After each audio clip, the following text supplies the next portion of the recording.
Good afternoon and welcome to everyone interested in the topic of PFAS pesticides. My name is Jorgo Riss. I'm moderating this event today, and we have a very packed agenda, not only packed in terms of the number of speakers, but also in terms of the insights and the different perspectives that we will get to know today and that we will hear today. If you have seen the agenda, then you'll see that this is broken up in two parts. There's going to be a coffee break in the middle. Because of the packed agenda, I do not foresee that there will be many time for questions from the audience, but the break in the middle is also there for you if you have any questions to then address some of the presenters. This event is co-hosted by 3 members of the European Parliament from 3 different political parties. Ms. Helene Fritzon from Sweden, from the Socialists and Democrats group, Martin Häusling from Germany, from the Greens group, and Gerben-Jan Gerbrandy from the Netherlands, from the Liberal group. And Martin and Gerben-Jan are going to open this event for us. So please, over to you. So I want to speak in German, so if you need translation, we have English, German and French. Ja, ich freue mich, dass wir diese Veranstaltung machen können, weil ich glaube, PFAS ist eines der wichtigsten Themen, die wir zurzeit behandeln und eines der umstrittensten Themen, die wir zurzeit in der Europäischen Union haben. Wir reden schon länger darüber, aber in der Ergebnisse leider haben wir noch nicht viele, dass das Thema PFAS über das hinauskommt, was viele diskutieren, Teflonpfannen oder Outdoor-Kleidung. Darum geht es ja gar nicht im Kern. Im Kern geht es ja um viel mehr. Im Kern geht es darum, dass wir eine Menge Pestizide ausbringen. Also 17% der Pestizide enthalten PFAS. Also eine Situation, die tagtäglich die Menge von PFAS im Wasser, in den Nahrungsmitteln erhöht. Und wenn Sie jetzt fragen, was passiert, relativ wenig. Die Kommission hat gesagt, wir prüfen. Wir haben aber eine Studie, Herr Klausing und Helmut Bascher-Schaden haben das ja sehr deutlich gemacht, eigentlich klar gesagt, es muss Folgen haben, weil die europäische Gesetzgebung ist sehr klar und eindeutig und sagt, wenn Pestizide so gefährlich sind, dann müssten sie eigentlich schnellstens vom Markt. Passiert ist nicht viel. Wir hören heute die Kommission und hören auch die EFSA, was denn passiert. Der Sinn dieser Veranstaltung ist, mehr politischen Druck zu machen, mehr zu sagen, das kann nicht so weitergehen. Denn jedes PFAS, was mehr in die Umwelt gelangt, bleibt für ewig. Und ich glaube, das muss man mal deutlich machen, für immer. Und wir haben gerade im Wasser Schwierigkeiten in Zukunft, PFAS wieder rauszubekommen. Und das Problem steigt mit jedem Tag, in dem wir PFAS einsetzen. Gerade bei Pestiziden erhöht sich das Problem und erhöht sich auch die Dimension der Umweltschäden. Insofern ist dringende Handlung geboten. Und wir würden heute gern hören von den vielen Wissenschaftlern, die wir haben, und es hören ungefähr über 300 Menschen zu, dass wir endlich ins Handeln kommen müssen.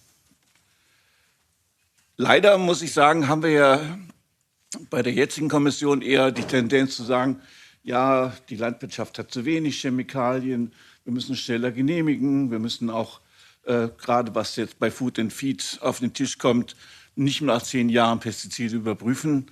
Ich halte das für einen ganz gefährlichen Weg, den wir da gehen. Wir müssen eigentlich genau das Gegenteil machen. Und deshalb ist es spannend, was die Kommission uns zu sagen hat, wie das zusammenpasst. Zum einen noch vor kurzem sozusagen eine Zero-Pollution Agenda und jetzt eigentlich eher in die Richtung, ja, es muss leichter genehmigt werden und wenig Maßnahmen, um Pestizide, auch PFAS-Pestizide vom Markt zu nehmen.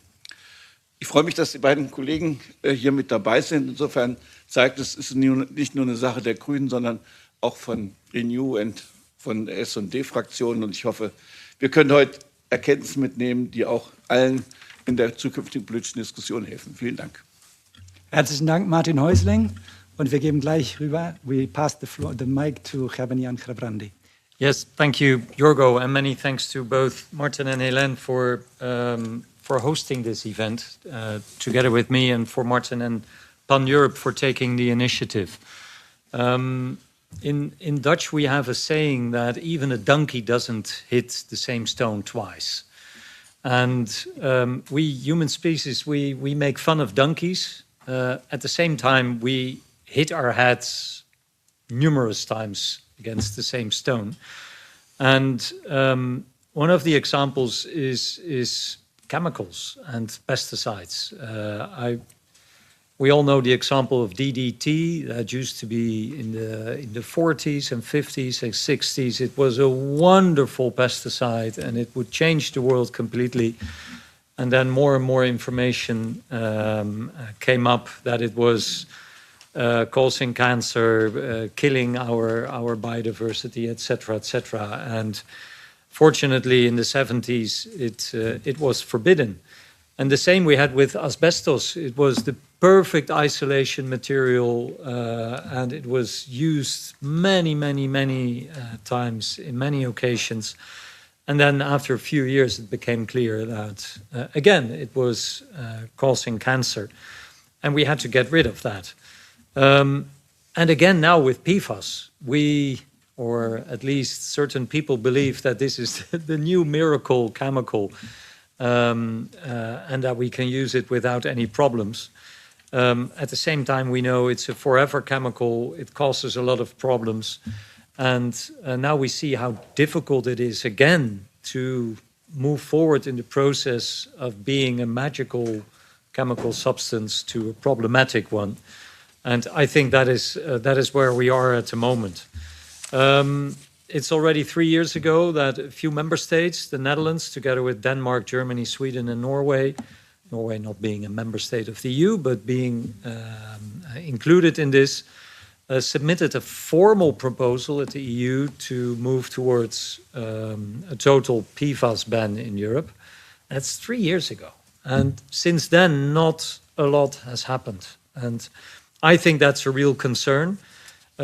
We do know that the problem is going to be extremely costly, hundreds of billions of euros in public health costs, in cleaning costs, etc., etc. And this is not according to some left-wing leaning NGO, but a study from the European Commission itself, 440 billion euros in 2050. I mean, if you don't believe in the environment or public health, that should be a reason already to get rid of this stuff.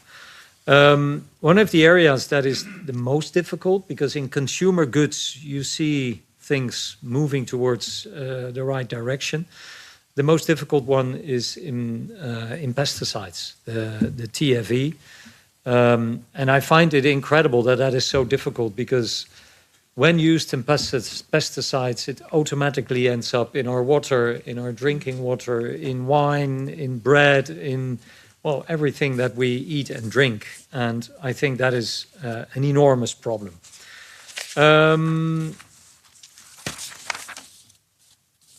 Sometimes you have the feeling that we're not really moving forward, that we're even moving backwards. I had that feeling when I saw the Feed and Food Omnibus proposal, where instead of being more strongly on pesticides, the proposal is to be more relaxed on pesticides. The use of the relaxing period, that a certain substance has been forbidden, that a farmer is allowed to use it twice as long as now. But also the indefinite accreditation of certain pesticides. I think that is a huge mistake. So I'm very happy that my colleagues and NGOs, but also just individuals in Europe are jumping on this and making fuss about this, and put it high on the political agenda. Also shown today, I understood that more than 300 individuals registered for today's meeting. I think that is wonderful. But still, we have to move forward. And I hope that we can use the power of the European citizens also to make those in charge of this clear that we want measures into the right direction and not going backwards again. So I'll leave it to that and listen to all the experts that are in this wonderful program. Thank you. Thank you very much, Gerben Jan and Martin again. Helene Fritzon will join us later in the panel debate. As you said, Gerben Jan, there are many experts here in the room and presenting it both from a national perspective as well as from a general, broad scientific perspective. We also have some very powerful people in the room, people who sit in the institutions that can actually take decisions and move things forward, whether that's the Commission, whether that's the European Food Safety Authority, and of course also the European Parliament. So we'll be keen to come back to that later to see what you and everyone here can do in order to address the problem and to make the European donkey not hit the same stone twice. One of the institutions that is generally considered to be the powerhouse in the EU is the European Commission. And Dr. Klaus Behrendt is a European official, at the top as they come, having been here for many years, currently Director for Food Safety, Sustainability and Innovation in DG Health and Food Safety, but with a long track record and also knowing how things slow down internally, how to get them to speed up again. So we're very keen to hear from you how you see the issue of PFAS pesticides, what the European Commission is already doing, what you're planning to do. Dr. Klaus Behrendt is also a chemist by training. He holds a PhD in polymer chemistry. And yes, we're keen to hear from you what you think. Are we going to hit the same stone twice, or is the Commission not a donkey, but something else? And what is the Commission? Tell us. Thank you. Thank you, Mr. Ries, and thank you to the organizers for the invitation and the possibility to speak here. The Commission is certainly not a donkey, and above all, you overestimate my level of the level of power that I actually have. And I think at the end of my presentation that will be understood. In the let's see, is this working? Or do I have to put it this way? The usual problem with the switch it on, yeah. Right? Doesn't it's on? At least I think so. It's green, no? Can you move them then? Yeah, thank you. So the next slide, please. So indeed, Mr. Gerbrandy in his opening words referred to the proposal, the PFAS restriction proposal developed by the 5 member states under the REACH regulation, and that foresees from the beginning an exemption for PFAS substances that are used as active substances in plant protection products or biocidal products, considering that they can be dealt with under the specific regulatory frameworks. That's the justification that the member states that you mentioned, Mr. Gerbrandy, put into the proposal for this exemption. And it's true that both for the biocidal products and plant protection products, our legislation is among the strictest in the world. All active substances are subject to a rigorous risk assessment and the reviews that were already mentioned. And my colleague from EFSA, Guillaume de Sèze, will later explain a bit more what EFSA is doing in this regard. And among the elements that are being assessed are indeed persistence, toxicity, bioaccumulation, as well as water pollution. So all the key properties that are of concern for the PFAS substances. And indeed, our approval criteria are very strict. I'm not going to read all of this for reasons of time, but if we look at the water pollution in particular, as soon as an active substance or a relevant metabolite arrives in groundwater above the limit of 0.1 microgram per liter, or another specific limit that is fixed in the drinking water directive or the groundwater directive, then it cannot be approved. Next slide, please. Now, have we really not done anything? As you said, Mr. Häusling, I don't think that is entirely correct with regards to PFAS active substances. There were, if we look back historically, over 50 such substances. 20 of them are already no longer approved and cannot be used anymore because either their approval expired due to lack of interest of companies to apply for renewal, or because we took a negative decision, not renewing approvals. And the most recent one of those is flufenacid. On 1st of February this year, we still have 30 PFAS active substances if we apply the OECD definition for PFAS. 9 of those are candidates for substitution, which means that the member states can only authorize products for use in their territories if there are no alternatives for the active substance. And 2 of the 30 do not contain the moiety that leads to the generation of TFA. For 24 of the 30, the renewal process is ongoing, meaning they are under review right now. And from the remaining 6, for 2 of them, the renewal process will start in March and April this year. We have already EFSA conclusions from the 24, where the renewal process is ongoing for 4 of them. And we are discussing with the member states now the actual decision. And here, Mr. Häusling, I agree with you, the process is not always straightforward and easy to get the necessary qualified majority, and that is my limitation of power here. We need the support of the majority of the member states in order to be able to adopt a decision straightforward. Next slide, please. Next one, please. Yeah, thank you. So as I said, no, this is one too far. Yeah, voila. We do assess, as part of the risk assessment, the potential for the pollution of water, surface and groundwater. We do assess the impacts on consumers via intake from the diet, but also for the workers, residents and bystanders, non-target organisms in the environment, and so forth. For the dietary exposure, and Mr. Gebrandi, you also referred to that, the EFSA publishes every year a report on the outcome of the multi-annual control programs that we agree partly with the member states. And in addition, there are national monitoring programs, all together sampling around 100,000 or more food products. And what EFSA found consistently over the years, that in 99% of the cases, there are no quantifiable residues of PFAS in food. So we need to be careful with the statement that every intake of food leads to the intake of PFAS.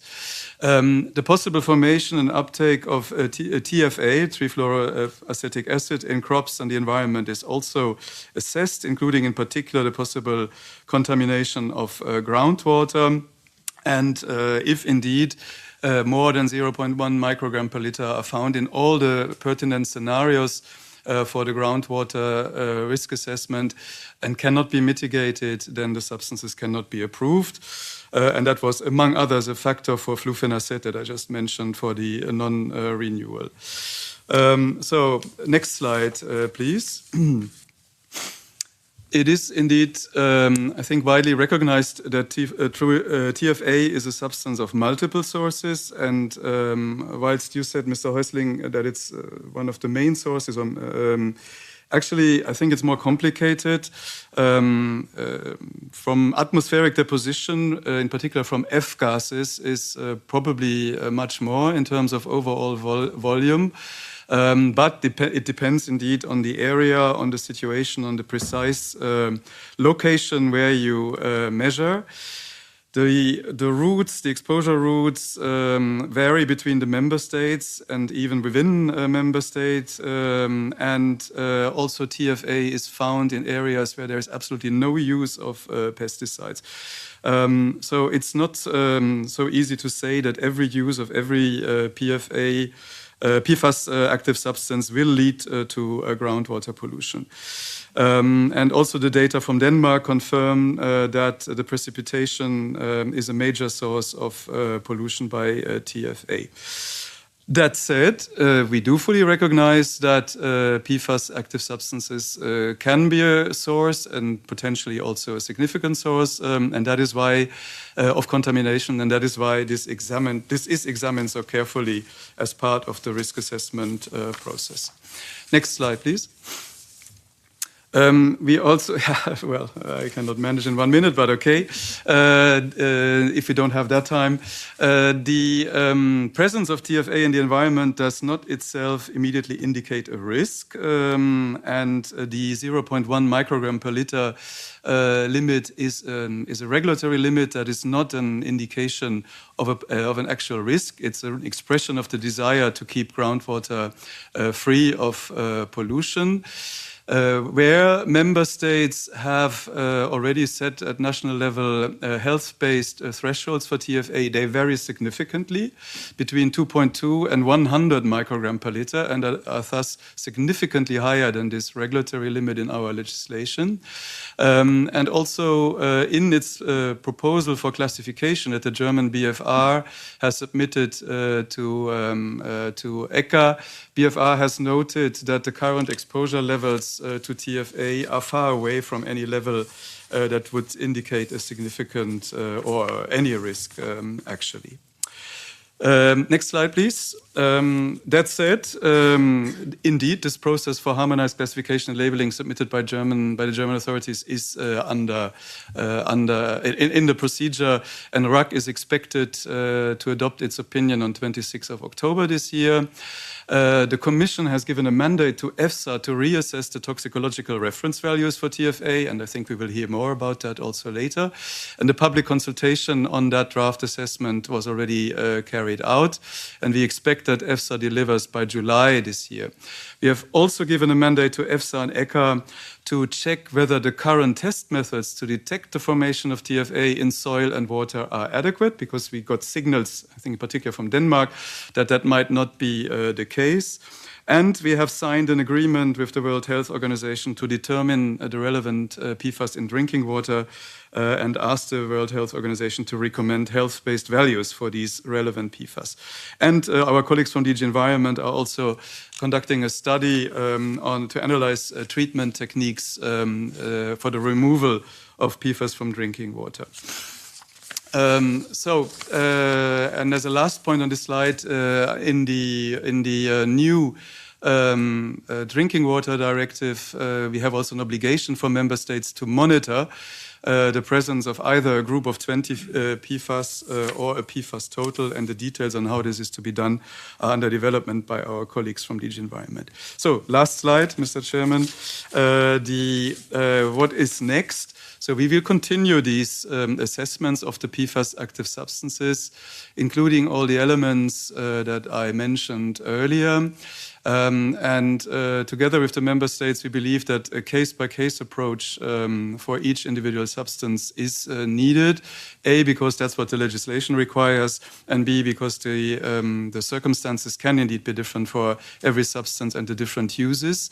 We will, of course, take into consideration the outcome of the work that EFSA and ECHA are doing following our mandates.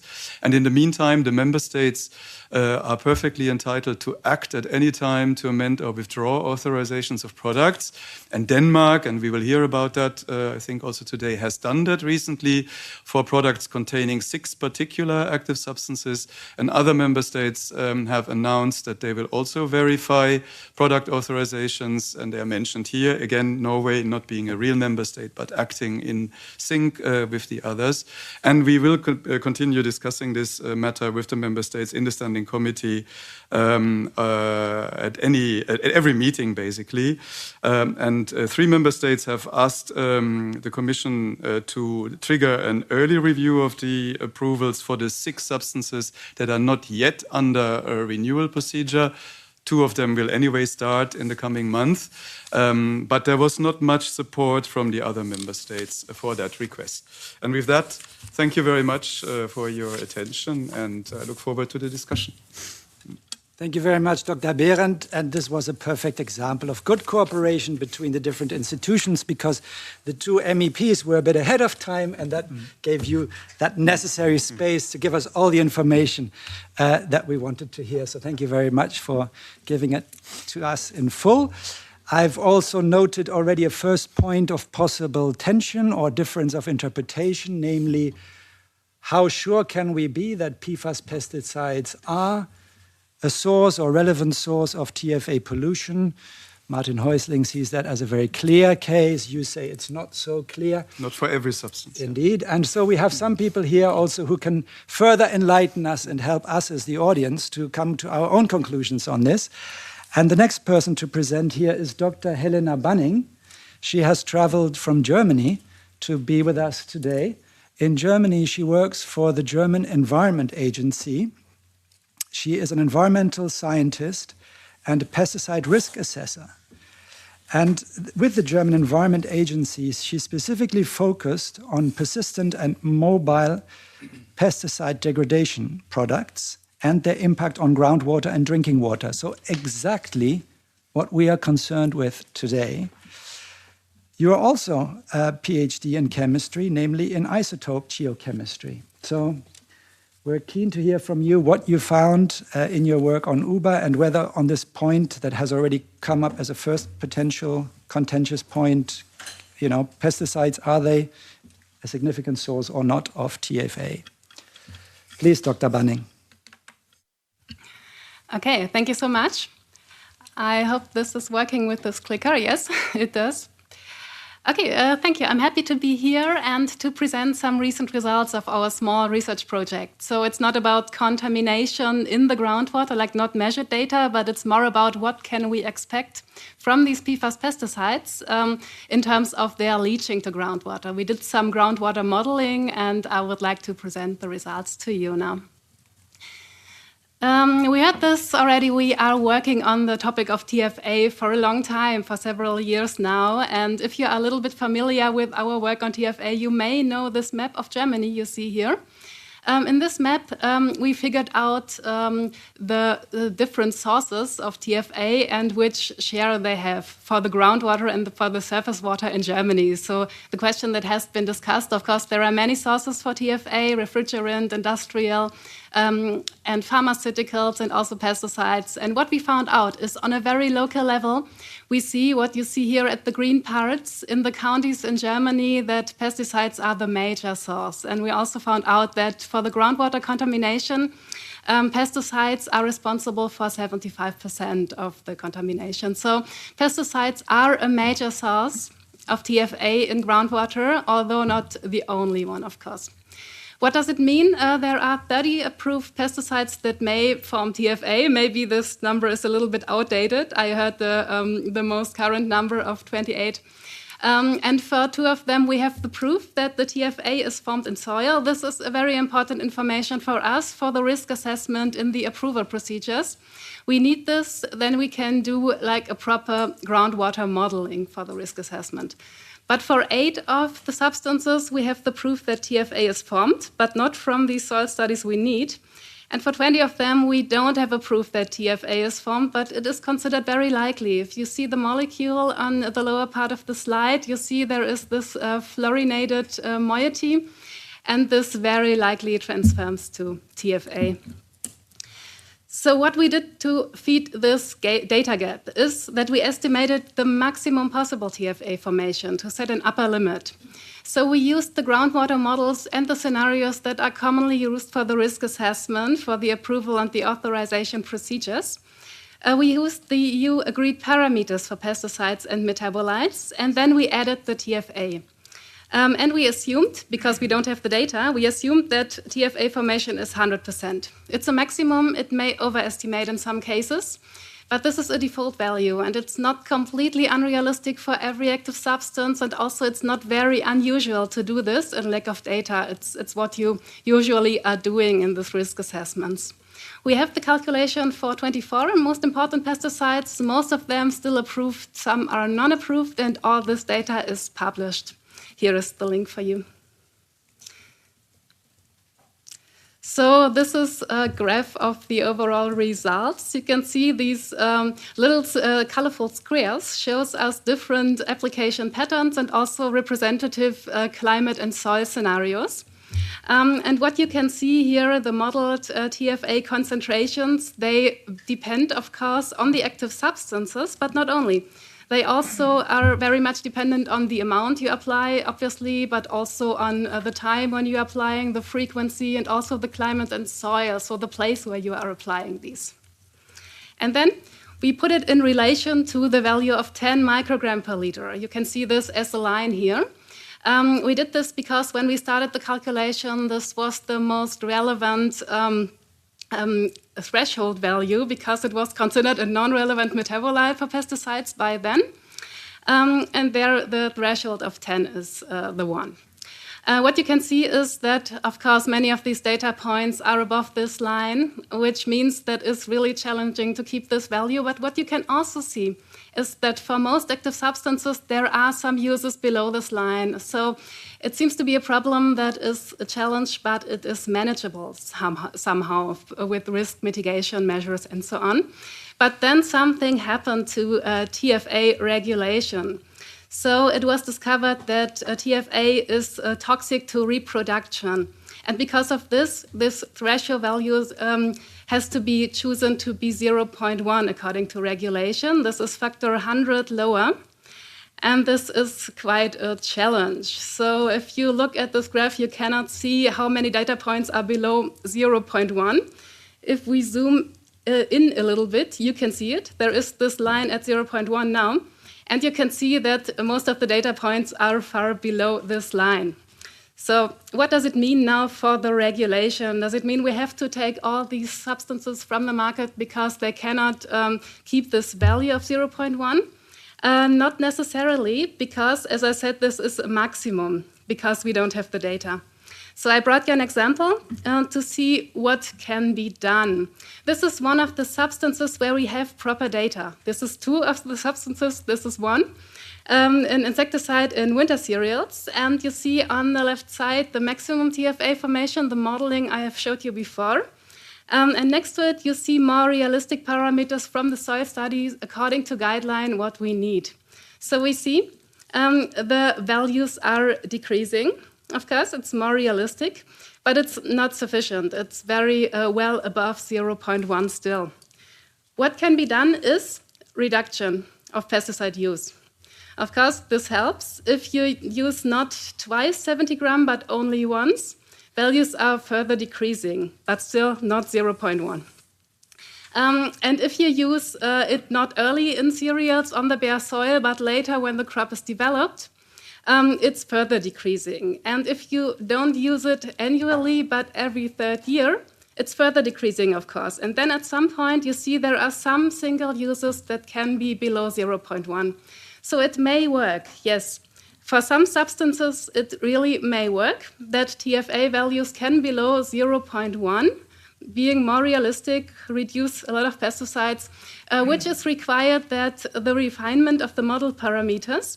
There is the second mandate of EFSA. We heard about this before. So looking at the studies which are suitable and then make suitable studies and then be more realistic in the modeling.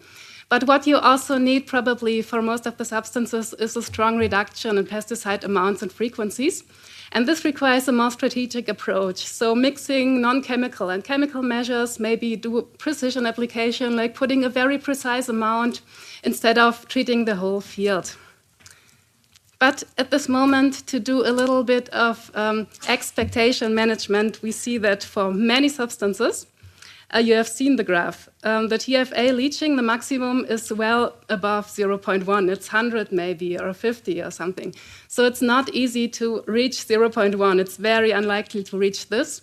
And therefore, it is very unlikely to meet the requirement of pesticide regulation, even if you have the best studies or very much reduce the pesticide uses.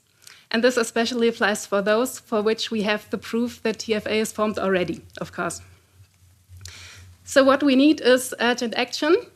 We cannot just wait until we have the best studies for all the substances. We have to act now. And I would agree we need the case-by-case assessment to see if it's realistic that TFA can stay below 0.1. And I think this maximum TFA leaching is a very good starting point to do so. And to see for which we have a chance and for which we don't have a chance. We can be a little bit creative in pesticide reduction and making new studies, of course. But what we cannot do is to lift this value of 0.1. There was some discussions about toxicological value, but we cannot replace the 0.1 with the toxicological value. It's a different story, and this is my last point for now. I'm sorry. So In the risk assessment, we are talking about prediction of future emissions. So the question of what can we accept as further inputs. And these inputs must not be significant for a toxic substance like TFA. It has to stay, for pragmatic reasons, at 0.1 because it's a very low value. And especially for the TFA, which is very persistent and cannot be removed. So it's very important to keep this value. And on the other side, we have residues, for instance, in drinking water, which is a completely different story because we cannot decide if there is an input or we can accept something because it's already there. We can only decide if we can accept this or if we have to do water treatment, which also is not really possible. So therefore, we need very good studies. In Germany, we have this study, this chronic study we use to derive a drinking water value of 60, this 52-week study. And additional uncertainty factors, we do not recommend the 60 microgram, but rather the 10 to account for the TFA persistence and the accumulation in the water bodies and also the fact that it cannot be treated. So, and with this, I would like to end. I'm sorry that I didn't keep the time properly. I thank you all for your attention, and I'm looking forward to the discussions. And I brought you some publications on TFA from UBA. Thank you so much. Thank you so much, Dr. Benning, and thank you for condensing so much information. I have to say, when Génération Future and Pesticide Action Network Europe approached me and asked me whether I could moderate this event, and I saw the list of speakers that they wanted to bring here, it looked to me like an academic conference of the highest caliber. And I thought, well, how are we going to get this to a level that the policymakers, the regulators, and the general audience that is following us can also benefit from that? And how can we avoid that we're getting really into academic detail? And I have to thank you very much. You've really, with your presentation, shown us very clearly what you have found. And I think the map that we have seen there of Germany, Europe's most populous member state, and the sources that the UBA has identified there, the German Environment Agency, is very helpful. You were just mentioning the water industry, and our next speaker is representing water companies. She is Sandra Olbrecht from the Bundesverband der Energie- und Wasserwirtschaft, which is the German Association for Energy and Water Industries. So those are all the companies and all the organizations in Germany that provide drinking water to the population and that also deal with the wastewater in Germany. It's a big issue for the water companies. We also have in the audience, I saw today, Oliver Löbel, who's the director of EURO, which is the European Federation of Water Companies. So you can see there's not just the issue of life here at stake and of health, there's also a lot of money and cost at stake. So Sandra Olbrecht, please, over to you. Tell us how this issue of TFA and pesticides looks like from the perspective of the water industry, please. Yeah, thank you very much. First of all, thank you to the organizers, to the MEPs for co-hosting. Pleasure to be here. We've already heard so much about water and water treatment, what PFAS, TFA does in groundwater and the problem that it presents. So I think it's a great opportunity for us to also present the perspective of the water sector. I'll see if I can get the clicker to work. Yeah, that's good. Just a very brief introduction to BDW for those who don't know us. German Association of Energy and Water Services, membership of roughly 2,000 companies, half of those in the water sector. And you can see below, our members are responsible for 80% of drinking water abstraction. So a significant portion of those supplying drinking water in our country. And we heard a lot about PFAS, about TFA. I want to give you a real-world example of what has already happened in Germany and a very known case where we are dealing with a PFAS problem. I want to surface this with saying the PFAS pollution in this case is not due to pesticides, but to the best of our knowledge, due to pollution of the ground with paper sludge mix that was used in agriculture as a fertilizer. So a different baseline scenario, but why am I bringing you this case? Because it shows, and a good real-world example, what the consequences of PFAS pollution of our soil and groundwater is, and also what costs are attributed to it, and what we as drinking water providers can actually do to try to contribute to fixing the situation. So in the city of Rastatt, you see, maybe not very clearly, the map on the right side is located between Karlsruhe and close to Strasbourg in France, so right on the German-French border. As I mentioned, massive case of PFAS pollution, a really dire situation for the region. We're talking about a groundwater pollution of roughly the size of Loch Ness or 18,000 football fields, whichever you can imagine easier, both immensely big. And to translate this even further to you, the damage to soil and groundwater has led to, up to date, the estimation is 490 million cubic meters of groundwater that is polluted with PFAS. So an enormous amount. We have one member company that is active in the region and that has been faced with the consequences of this pollution. So what did the operator do in this case? What can we do to still fulfill our mandate of providing safe drinking water to the population? In the first step, some waterworks had to be decommissioned. There simply was, as a first step, nothing else to do. Up to this point, still, one waterwork is not recommissioned again. It is not being used.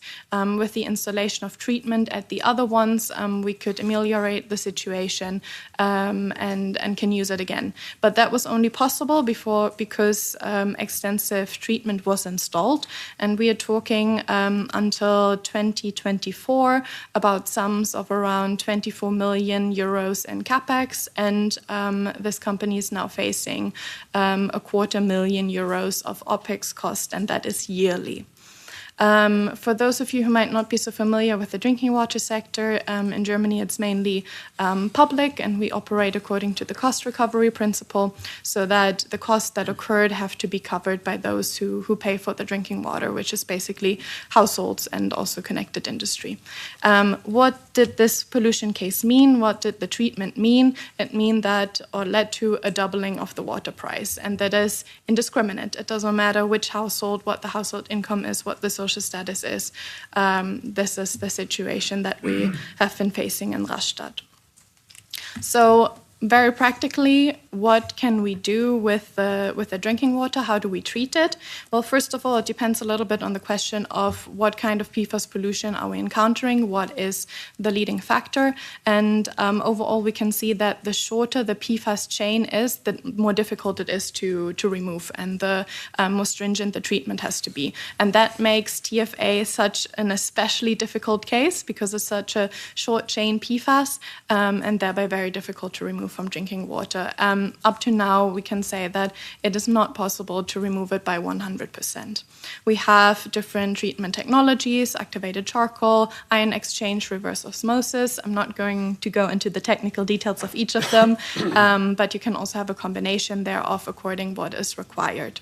And that can reduce PFAS in drinking water also successfully. However, not 100%. And it comes at a cost. Every treatment comes at a cost. In this case, it depends a little bit on which treatment you go for. In the case of reverse osmosis, which is, you could say, the most effective, studies have shown that we're talking about a doubling of energy required, double amount of materials that you are required to use for the treatment. And very interestingly, we also need 30% more raw water to achieve safe and clean drinking water, which of course is a massive problem when we look at the overall context that the water sector is in, because PFAS, TFA, pesticides, that is not an isolated problem. We have to look at it in the greater context of the challenges that we are facing in the water sector, such as climate change. So how can we be mindful of that we might need more water resources to produce the drinking water, while also faced with generally less water and water scarcity in Europe? It's a bit of a paradox. And MEP Häusling already said it in his introductory remarks. It's not the case that just because we treat the drinking water and the concentrations are much less in the drinking water, that the PFAS all of a sudden disappears. With the treatment, we are left with a residue, a waste that is highly concentrated with PFAS. So we've removed it from the drinking water as best as we can, but we still have it. So the question is, what do we do? Where do we dispose it? Do we burn it? At what temperatures? How can we dispose of it safely so it stays with us even when we've reduced it from the drinking water? A little comparison, and again, a little disclaimer from my side also. On this graph, I'm talking about the sum of the 4 PFAS, which has an additional threshold in German drinking water law. I just want to give you this graph to say that even if it was possible to completely remove TFA or PFAS in general, or those 4 PFAS from drinking water, this is not the only pathway that we take in PFAS and TFA. So we have to see this in a more complex situation, that we also need to find a way to reduce our pollution in food. And that leads me to my concluding remarks, that what follows with all of what I've been telling you so far. We have on the one hand the fact that we take in PFAS also from food, and quite significantly. On the other hand, we have the cost of the treatment and the remaining waste. So it is not the ideal solution to just say, just treat the drinking water. We need control at source.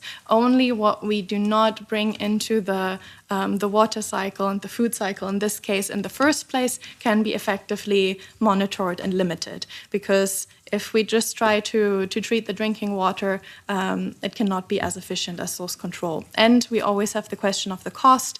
BDW has set up two studies already on how treatment costs for PFAS can be borne when it comes to drinking water.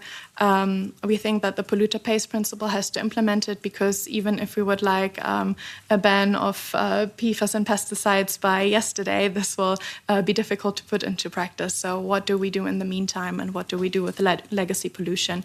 If you're interested in our studies, just come talk to me in the coffee break. Thank you so much, Sandra Olbrecht, for giving us that perspective from the side of the water industries and the costs associated and the challenges. We've now heard 2 presentations specifically giving us more detail on the German case, but I think we can, extrapolate from that the challenges that both the water industry is facing across Europe, as well as the different types of contamination and sources of contamination that lead to TFA pollution across Europe. Another concrete example comes from Denmark, and we're very glad that online we're joined by Dr. Signe Bonde Rasmussen, who has been the lead expert in the national assessment that the Danish Environment Agency carried out. And that assessment has led to the withdrawal of products containing PFAS pesticides. So Dr. Klaus Behrens mentioned earlier, member states can, of course, act. Some have done so, and Denmark is one example. So, Dr. Rasmussen, if you can share your insights with us, please. The floor is yours. Yes, thank you very much. Thank you for the introduction, and thank you very much for giving me the opportunity to talk here today and talk about our work on PFAS pesticides, which has taken up quite a lot of our time, especially the past year or so. So if you could switch to the next. Yeah, the next slide, yep. Okay, I'll tell you about why we regulated PFAS products in Denmark. I'll touch upon the scientific information that formed the grounds for the regulation, the regulatory process, and then a few aspects of a work that is still ongoing in Denmark. So the next one, please. So in 2022, the research project Trifluoroacetic started up. It was finished in December 2024. It was conducted by GEOS, the Geological Survey of Denmark and Greenland, and then funded by the Danish EPA. The purpose of the project was to carry out some simple degradation studies in the laboratory, just to confirm or deny if TFA is formed in soil from the degradation of 7 active substances. And you can see them listed here, the ones that were included in the study. The study lasted 1 year, where it was continuously measured if TFA was being formed in the soil samples. Yes, so the next one, please. So, quickly to the results. The main results is that the project showed that all 7 investigated pesticides led to the formation of TFA in soil.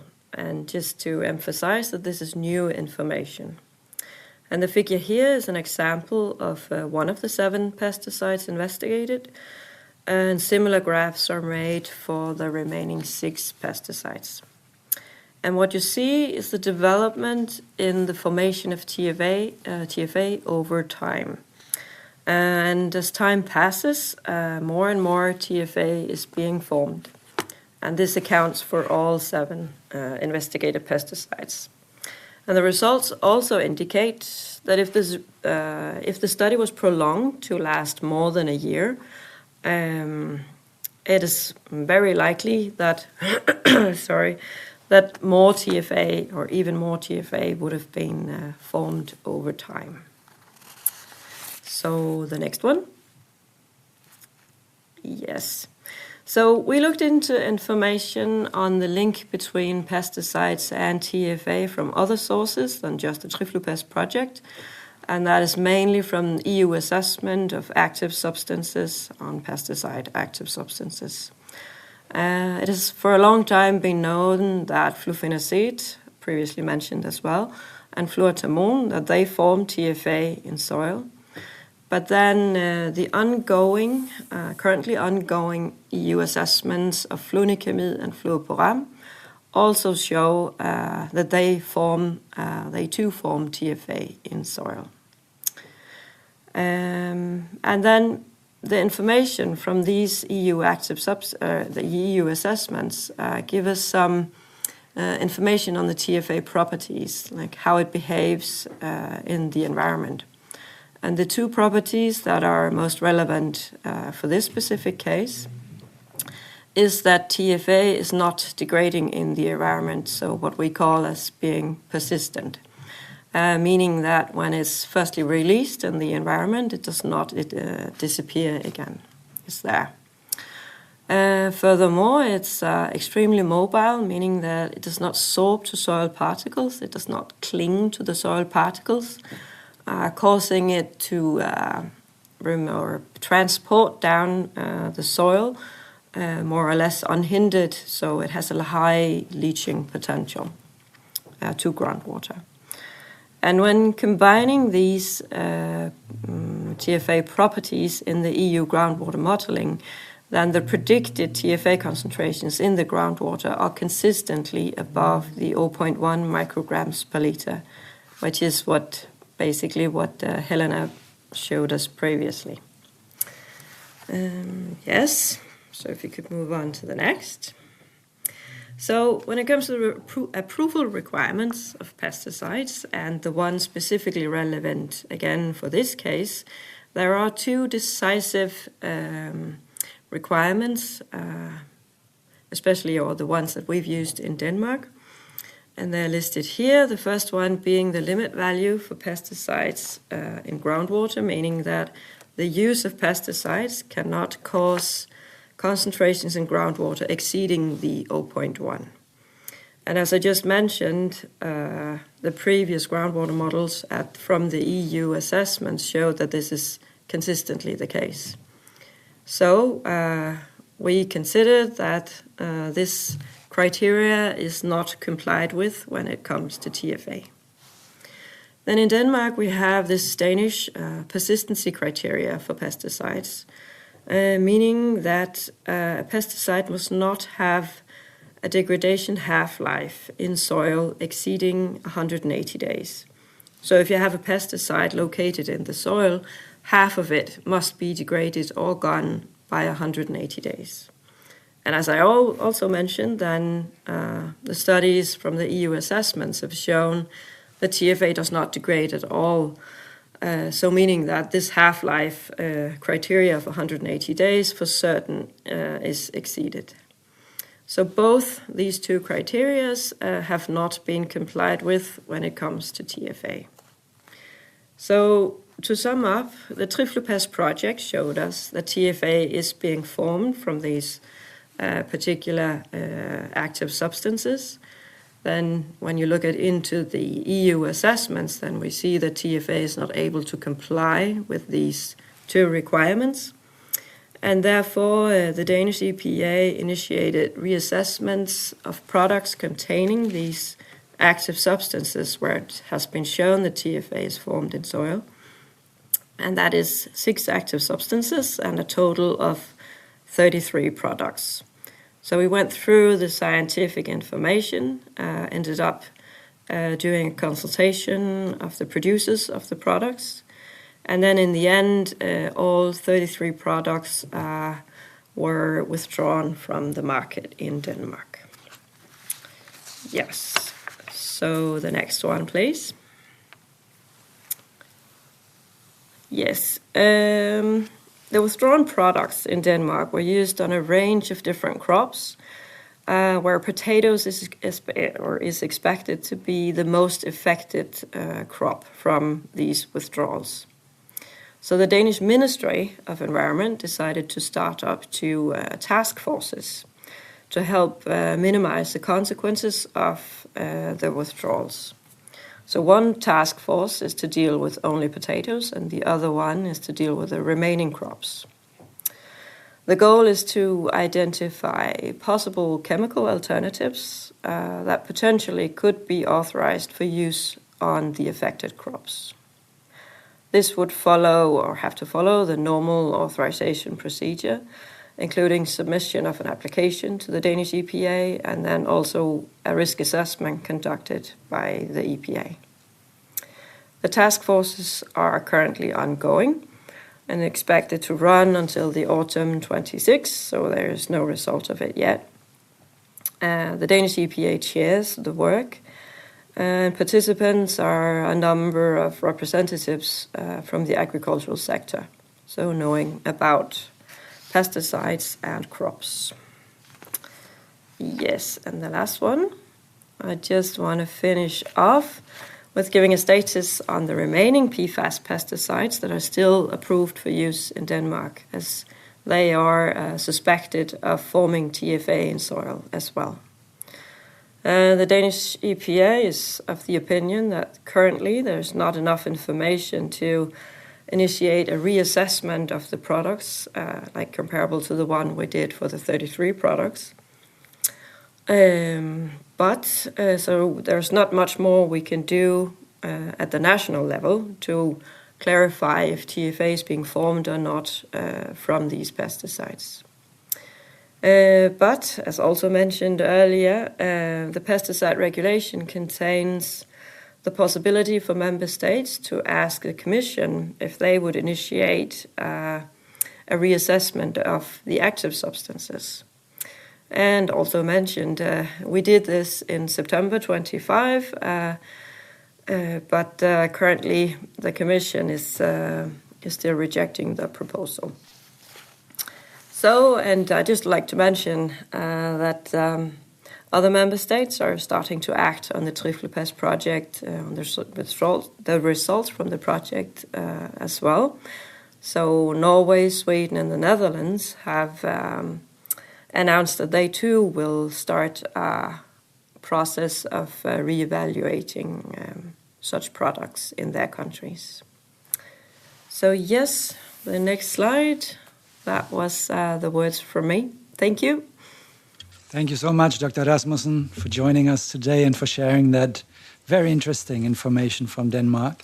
Always great to see member states piloting and then the EU being in a position to draw conclusions and lessons from that for the benefit of all Europeans. So this was the first part, and I don't know how you feel around the room. Was that sufficient information in order to get us into the topic? Yeah. Then we have now a short panel debate between 5 of the people who are here. in order to assess a bit more why has the EU not yet acted, what can the EU, what should the EU do. The purpose is not to dish out blame.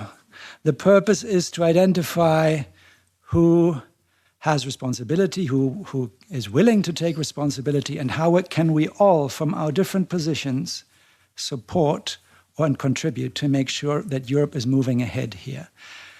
Now, Sandra Olbrecht and Dr. Behrendt, you've already heard them speak. They will join this debate. I will introduce the other three that will join them. Donc, il y a François Veyret. François Veyret, il est cofondateur de l'organisation citoyenne Génération Future. François nous rejoint depuis la France. Il est porte-parole aussi de Génération Future. Et Génération Future, c'est une organisation dédiée aux substances chimiques, à la pollution chimique, à dévoiler les problèmes et à pousser pour des solutions, y compris dans les couloirs de la politique et dans les rues. Voilà, donc ça c'est François. Et I will also say one more word on Martin Häusling. Martin Häusling hat ja vorhin schon gesprochen. Und Martin Häusling ist hier aber nicht nur als Politiker, sondern er ist auch ein Landwirt. Martin Häusling war, bevor er in die Politik gegangen ist, Landwirt. Er hat in Deutschland einen Bauernhof von 75 Hektar und mir geht es genau wie Ihnen, Frau Olbrecht. Ich habe mit solchen Größenangaben immer etwas Probleme. Deswegen habe ich nachgeschaut. 75 Hektar, das entspricht dem Zentrum des europäischen Viertels. Da haben wir das Europäische Parlament, das Ratsgebäude und die Kommission und noch einige der umliegenden Bürogebäude. Also so groß ist das, der Hof von Martin Häusling. Das heißt, er kennt Pflanzenschutz aus erster Hand mit chemischen und ohne chemische Lösungen. Und deswegen sind wir auch froh, dass Sie an dieser Diskussion jetzt teilnehmen. And then Helene Fritz... Ja, Humor, du Helene. Yeah, sorry. So Helena is indeed from Sweden, and what she brings here is really the perfect career path. She was a mayor of her hometown, so local politics is very familiar to her. She was a member of the Swedish government as a minister, so national politics is something that you know from the inside.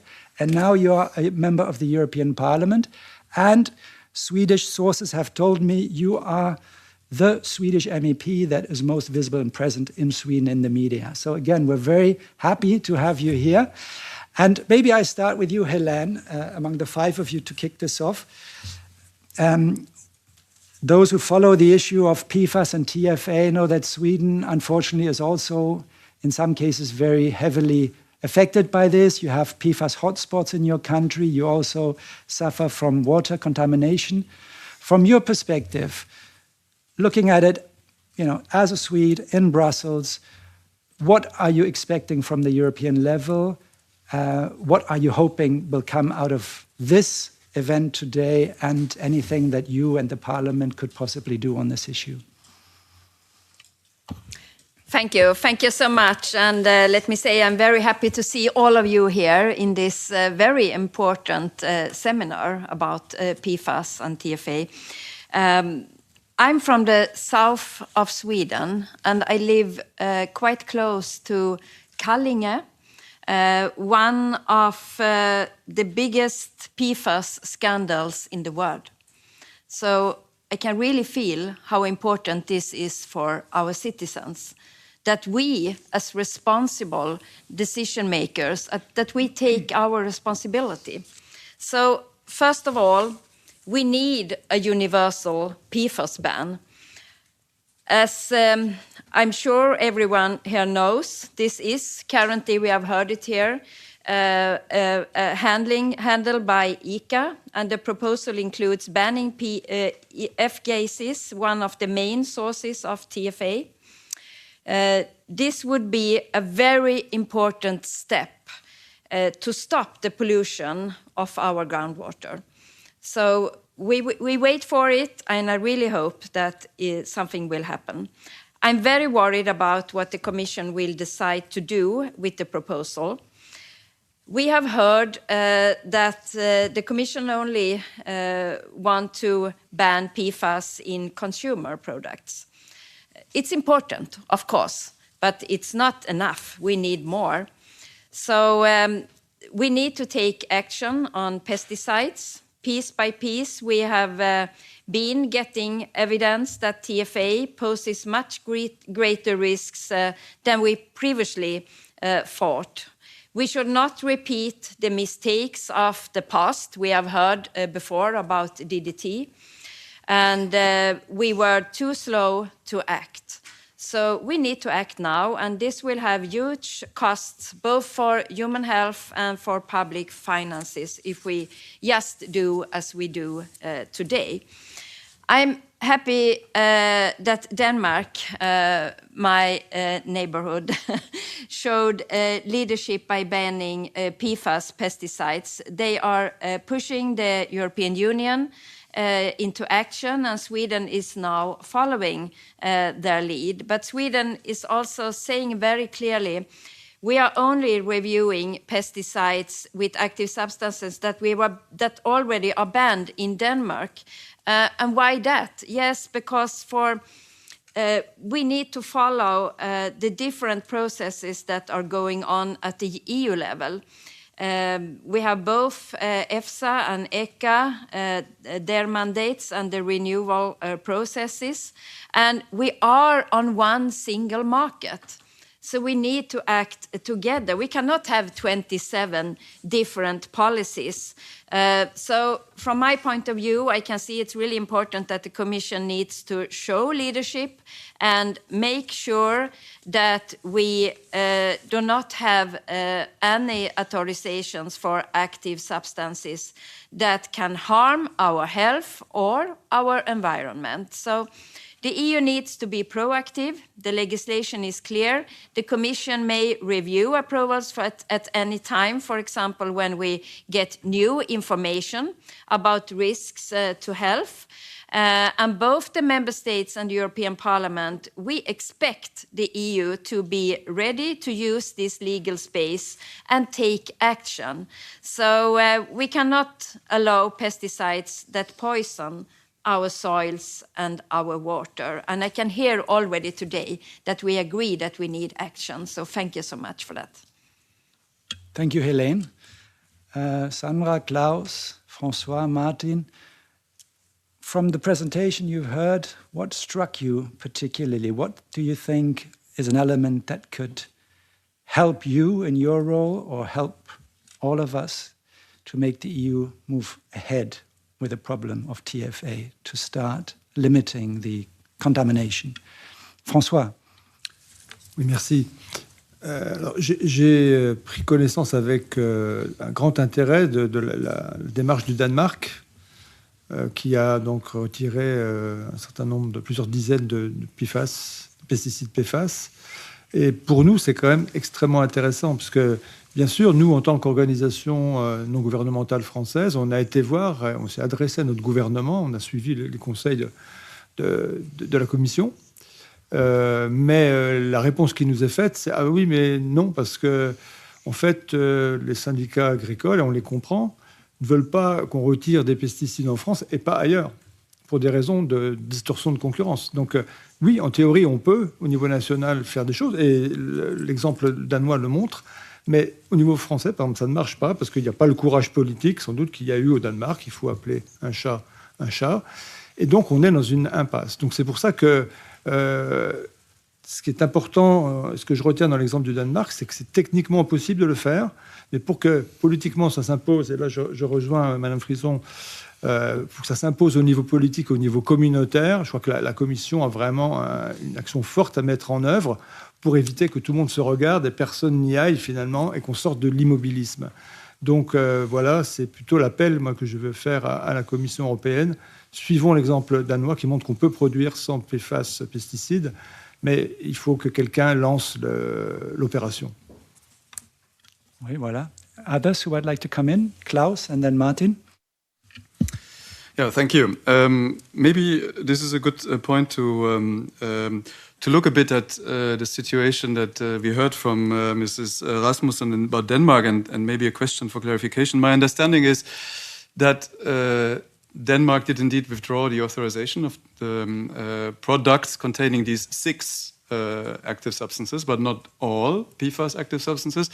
And our understanding is also that there are quite generous phase-out periods or grace periods in order to find these alternatives. And you mentioned, Ms. Rasmussen, in your presentation that the search for alternatives is ongoing, but so far without success.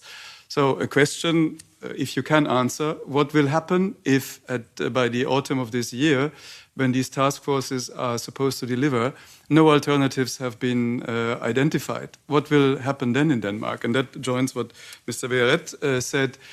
The question of alternatives is today a very important one also in our work. We face the situation then when we come to the standing committee with a proposal for non-renewal of approval, that we have more and more member states not agreeing because of the concerns about lack of alternatives. And those who follow the discussions in the Agri-Fish Council, yesterday again there was a point on the agenda by a number of member states pointing to the fact that there are not enough, from their perspective, not enough chemical pesticides available to ensure that farmers have possibilities to continue to produce. And again, I come back to what I said in the beginning, and I think most of the other speakers have actually confirmed it also. We have to look at this case by case.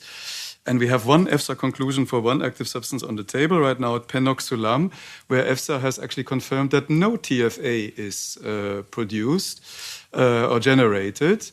So it doesn't fit into this pattern of every PFAS substance needs to be banned because of TFA.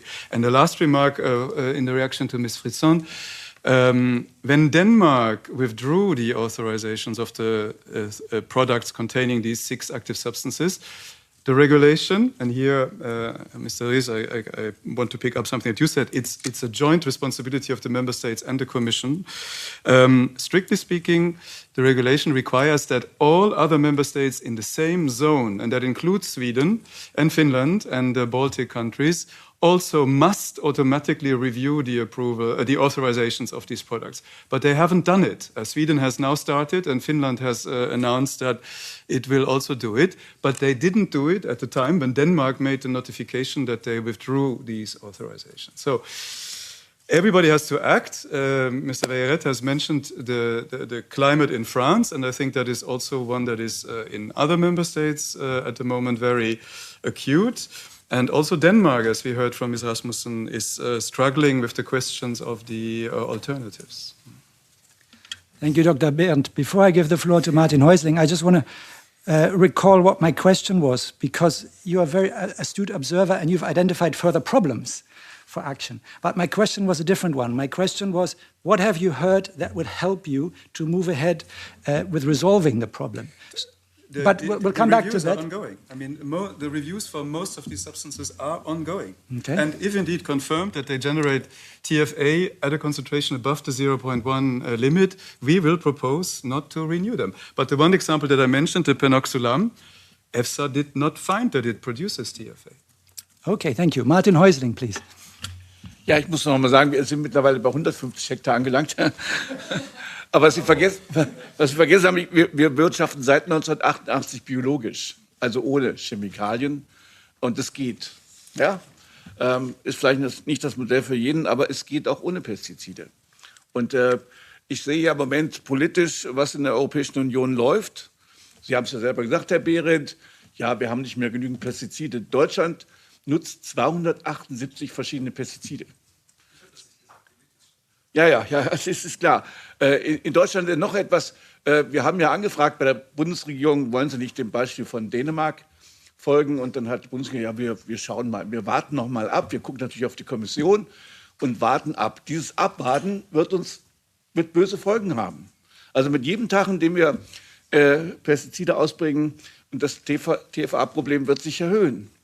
Also es gibt ja eigentlich nichts mehr zu warten.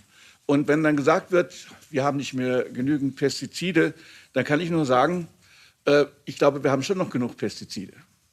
Und was ich dann merkwürdig finde, dass die Kommission ja irgendwann mal die Zero-Pollution-Strategie hatte.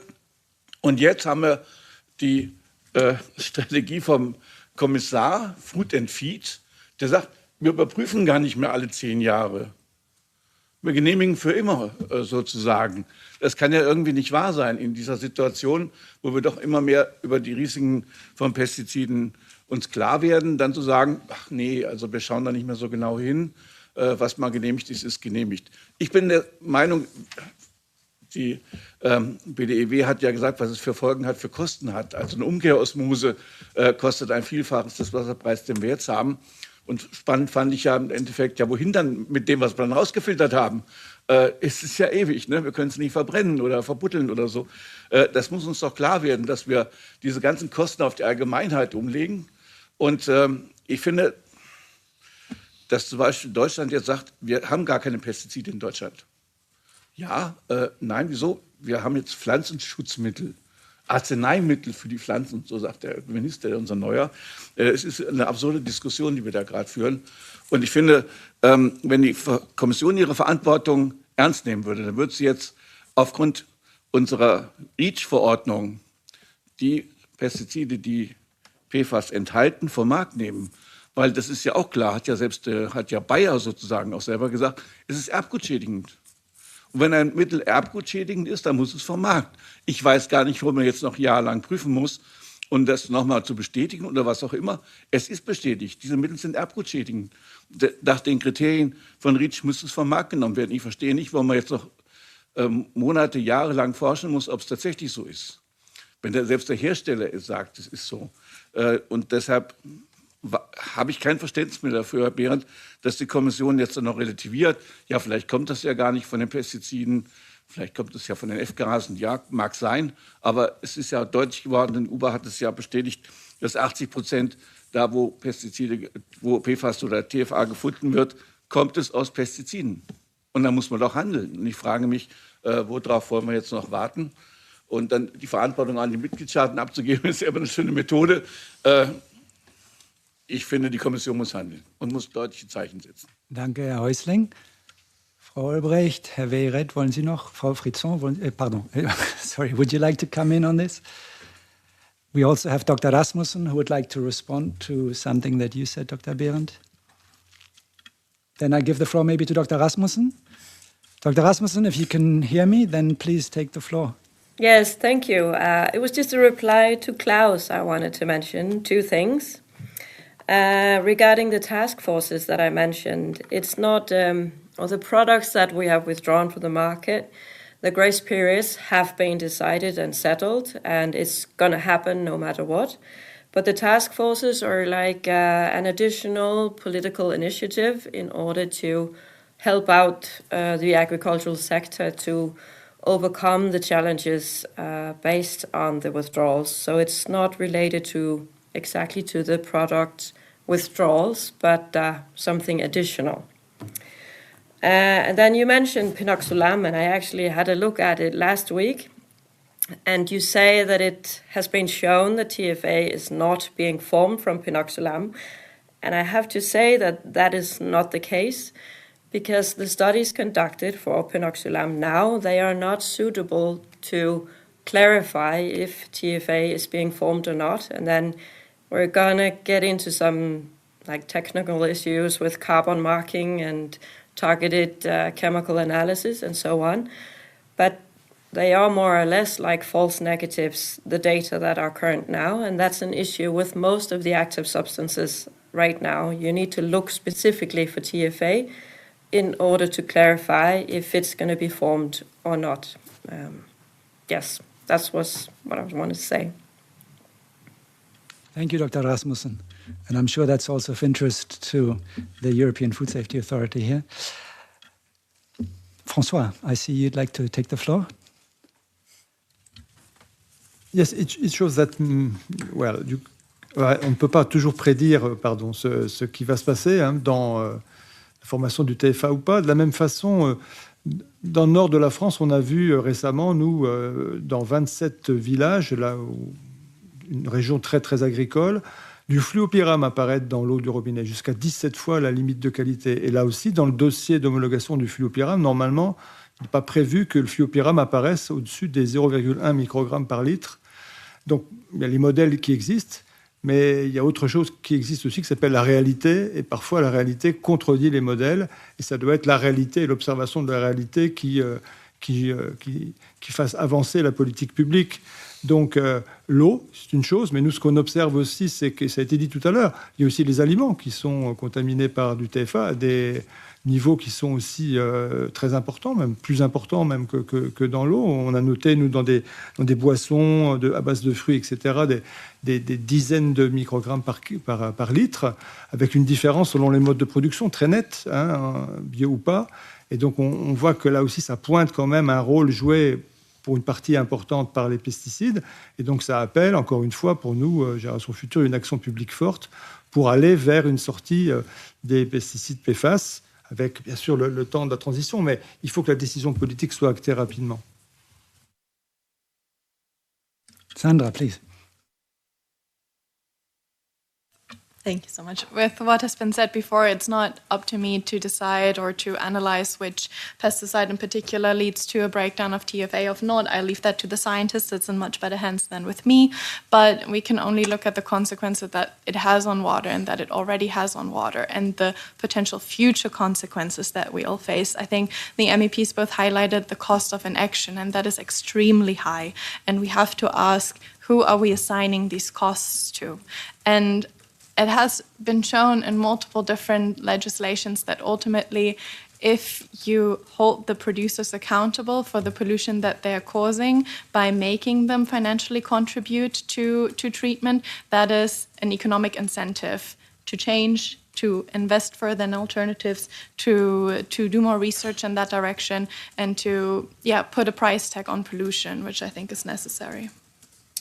Thank you. And I think that leads well into what I was going to ask you as sort of a concluding question for this first panel, namely, what do you want to do, what can you do personally in the position that you are in order to move ahead? So I've heard you say, Sandra Ulrich, that from your position, you're going to keep pressure on polluter pays, because that's going to solve the financial issue that your companies are facing, and it's going to hopefully lead to a change of behavior at source. Yeah, of course, and obviously also as the drinking water sector, at least as I represent in Germany, we will continue to monitor our water resources. We will continue to monitor our drinking water. We will continue to implement treatment where it is necessary and can produce a better result so that we can continue provide safe and healthy drinking water to Europeans and to Germans in particular in my case. So that is, of course, what our sector will contribute as well. Thank you. Klaus Behrendt, I guess this is not unfamiliar to you that in a debate, the majority agrees that it is the Commission that really needs to act, and it is the Commission that is also to blame that things haven't happened so far. You've already told us that where the Commission is in the process of undertaking assessments and that you will make proposals, so that's good to hear. In this concluding question, what you, from your position, intend to do in order to help Europe address the TFA problem, and maybe, if I can throw in something that maybe helps you or maybe it doesn't, maybe the precautionary principle, something that can overcome some of these hurdles that you've identified earlier or others. What would you tell us? What is Dr. Klaus Behrendt in his position? What do you want to do in order, and where you are in order to address the problem? Yeah, first of all, to get the full clarity about the open questions that we have in terms of are the methods for measuring the persistence or the breakdown into TFA appropriate or not, that was already mentioned. Then what are the correct toxicological reference values for TFA? And then the third is, I would call on the member states, and again, I'm sorry, I'm not trying to deflect on the member states, but that's the way the system works, who are the rapporteurs for the ongoing reviews of all these active substances, that they deliver their results as fast as possible, and that EFSA can do the peer review and deliver as fast as possible its conclusions, so that we can then propose a decision to the member state on either to renew or not renew the approval of these substances. And maybe those who say, as we heard from Uber, forecasts, for most of them the outcome will be negative. That might very well be so. But as long as we don't get these assessment reports delivered and the EFSA peer review conducted, we have no basis, no immediate basis to act. And just making an abstract reference to the precautionary principle will not help us in that context, because we need to have an assessment that shows that there is a likelihood that something is wrong, and then we can take action on the basis of the precautionary principle. Thank you. Then I turn to the members of the European Parliament, Hélène Fritzon, Martin Häusling. What do you want to do in your position to make this move faster and in a way that the problem really gets addressed at source? Thank you so much, and thank you for good examples. I think it's a good idea to lead by good examples, and both Germany and Denmark here today has shown political will and leadership and also action, and that's really good because we need more good examples. There is still a question in the room to the Commission, because you have the possibility to initiate a reassessment of all active substances containing PFAS. It's a possibility. You can choose. You can wait for all the assessments and you can have the process, but you can also initiate. From my point of view, in my political role, I can push. I can be at the citizens' side, because we have a lot, there are a lot of lobbyists in the European Parliament, and to be a voice also for the citizens is really important for me as a politician. So I will continue to work in that way, to push our commissioner to give us proposals that we can work with in the European Parliament, and also work together with the different political groups in the parliament, because we have something you have heard about today. We have a lot of simplifications, so-called simplifications. Nice word. Sometimes they means deregulation.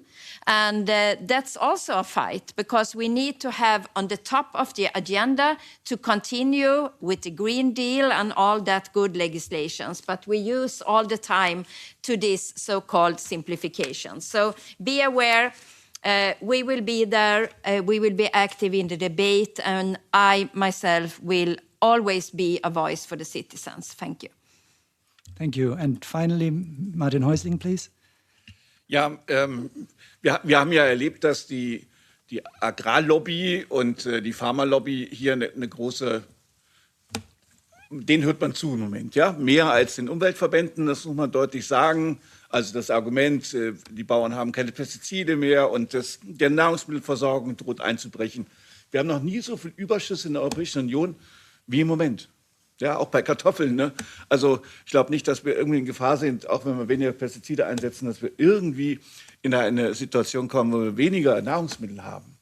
Es geht um die Gesundheit der Menschen, das muss man doch sehr deutlich sagen. Es geht um die zukünftigen Generationen. Und wenn wir so weitermachen, wie die schönen Omnibuspakete, die uns jetzt einen nach dem anderen präsentiert werden, als Entbürokratisierung, das ist fast immer in diesen Omnibusverfahren geht es zum Abbau von Umwelt- und Sozialstandards. Das zieht sich hier durch. Und ich finde, da müssen wir, 3 Fraktionen sind ja hier, wirklich sagen, das kann so nicht weitergehen. Ich erinnere immer gerne die Kommission, die erste Amtszeit Frau von der Leyen, da ging es in eine ganz andere Richtung. Und jetzt nutzt man eine konservative Mehrheit, um das alles wieder nach und nach rückgängig zu machen. Die Europäische Union rühmt sich ja immer noch zurecht. Wir haben die stärkste Umweltgesetzgebung, das schärfste Chemikalienrecht, aber ich sehe, dass das immer mehr zurückgedrängt wird. Und ich appelliere nur an die, wir haben ja nicht umsonst diese Studie gemacht, ja, die immer noch unbeantwortet ist, auch von der Kommission, wo wir gezeigt haben, es gibt ein Riesenproblem und das wird mit jedem Jahr größer. Danke, Martin Häusling. Das Jahr, wo wir nicht ins Handeln kommen, ist etwas, wo uns zukünftige Generationen für verantwortlich machen. Danke, Martin Häusling. So, wir haben jetzt klar von den Teilnehmern des Panels gehört, was sie tun, aber bevor wir in die Pause gehen, before we go into the break, we have a lot of people here in the audience who in one way or the other, I'm sure, are also in their way in the position that you're in, whether you're an intern, whether you're an assistant to an MEP, whether you work for a company, whether you work for an association, whether you are a diplomat for a member state, whatever, you may be doing something on your position to address TFA. So maybe we can just have a show of hand who in their very own place wants to do something in order to make Europe move ahead on TFA. Can we have a show of hands here in the audience? Don't be shy, wherever you are. Okay, so take a look around, because we have a coffee break now. So if you're not yet active, but you want to get active, you see the people with their hands up and you can ask them, what are you doing? You can also use the break to ask the presenters or for the presenters to clarify certain things that others may have, in your view, misunderstood. So thank you very much for this first part. We now have a break and we restart at 1:45. So if you need to leave the room, please be back here at 22 so we can start at 1:45. Thank you very much. And a big applause to our presenters of the first part.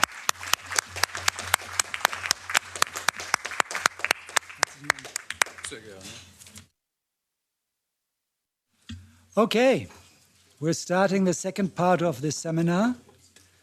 Welcome back. Also, welcome back to those of you who are joining us online.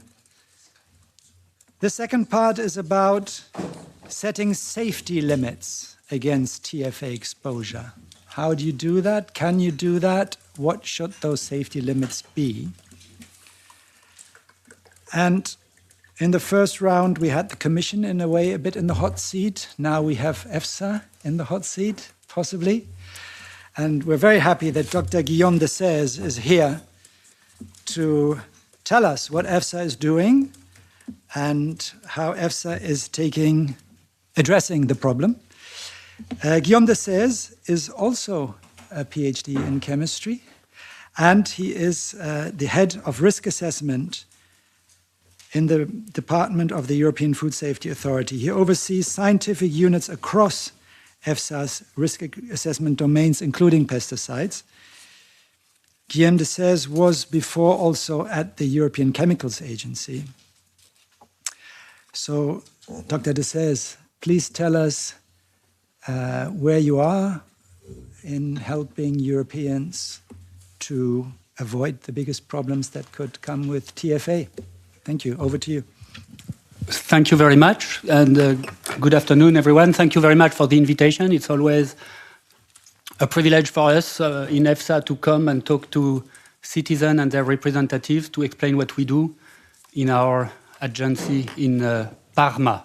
So I will take this opportunity to explain the process we are following to assess TFA and any other pesticide and metabolite. If I can control this.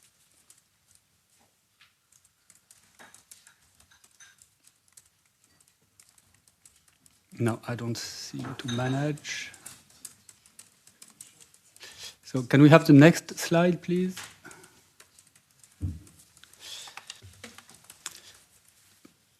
So a little bit of background, how are pesticides metabolite assessed? Well, TFA is assessed as any other metabolite, and we assess them for two aspects. One is consumer protection.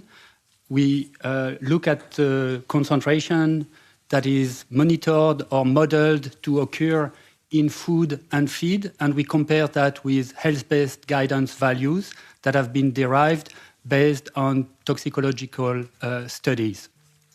And I need to explain this at the beginning of the presentation. We have two types of health-based guidance value.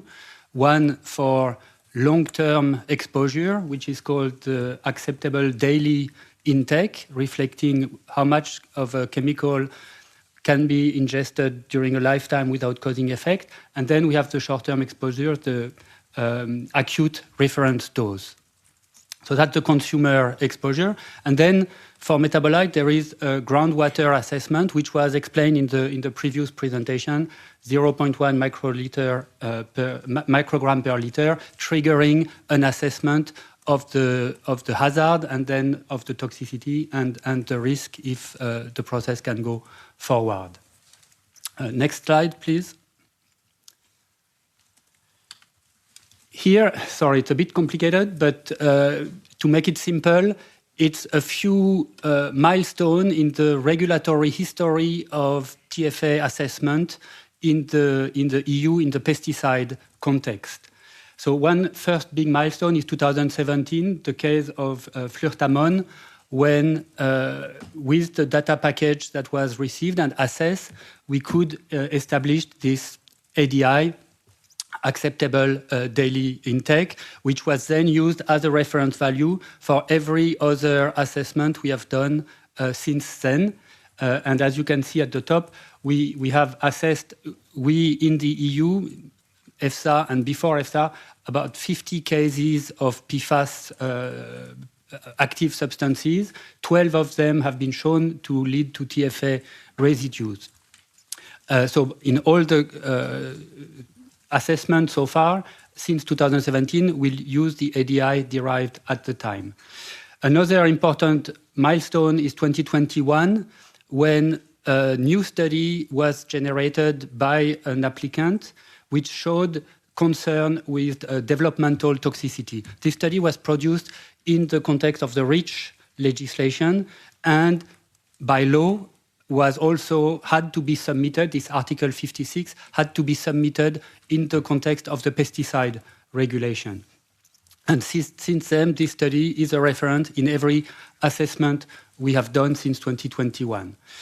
2023, next milestone, here showing how we evolve our process based on the evolution of the science and the scientific knowledge which becomes available. Because of in 2021, our scientific committee had updated the guidance, the methodology to assess genotoxicity. We flagged that there was a data gap, so missing data to assess the genotoxic potential of a substance. And we made reference to this. That was 2023. Then, next milestone, 2024, the full data package is received following what had been discovered in 2021. The applicants who all have a stake in authorization of pesticides that can potentially that do create TFA or can potentially create TFA got together and generated a full package of studies, which was received in May 2024 by the Commission, by the Member States, and by EFSA. And based on this, the Commission tasked EFSA, mandated EFSA to assess this data package, and I will come back on this. But every time there is new information, of course, this is taken up in the future assessment that we will do. So next slide. So this mandate of the European Commission, July 2024, the very, very representative of how EFSA works, asking us to derive health-based guidance value, ADI and ARFD, as I mentioned, and to do it based on a thorough collection of evidence, which is one of the standards of the work of EFSA, and I will come back on this. And to do it also in consultation with all the stakeholders and the citizen. That was also mentioned in the mandate, but this is a standard way of working of EFSA. Next slide. So we started soon after receiving the mandate, we started with this call for data, which was targeted to go to the holder of data. And here we gathered all the data that had been generated by industrial applicants in the context of REACH, in the context of pesticides. So all those regulatory studies that are targeted at showing some effects that we are concerned about.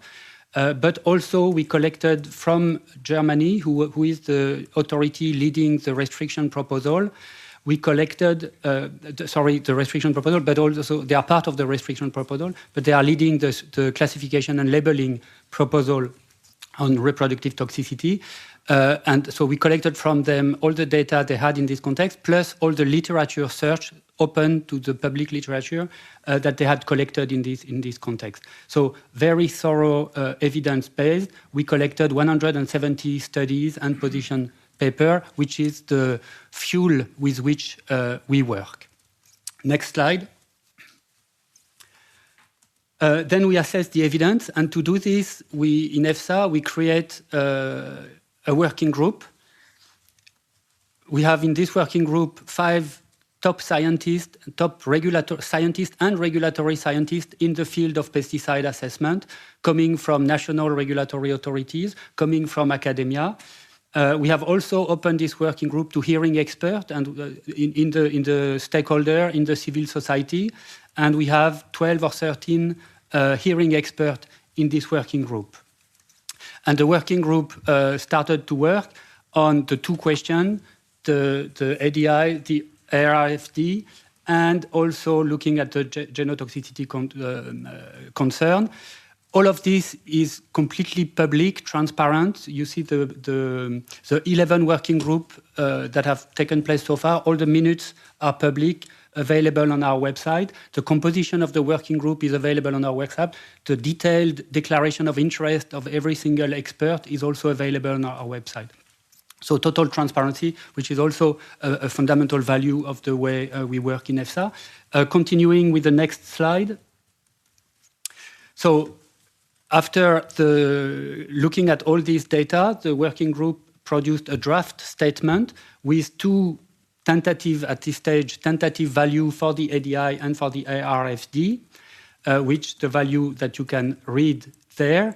And of course, in this draft statement, showing also how they arrive at those values, what is the database that they use, what are the adverse effects that were considered to derive those health-based guidance value, and also how the uncertainty on those values was determined to arrive at the health-based guidance value.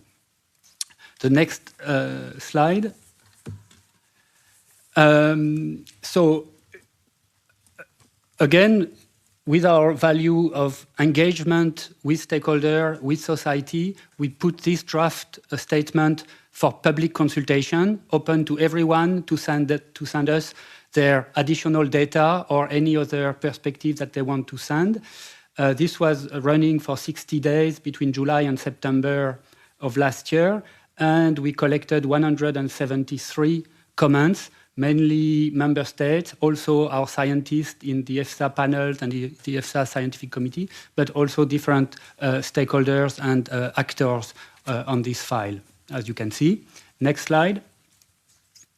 And that's my last slide to where do we go from here. So you see, we are looking at those comments received in the public consultation until May of this year. The working group is processing all of this, refining the statement.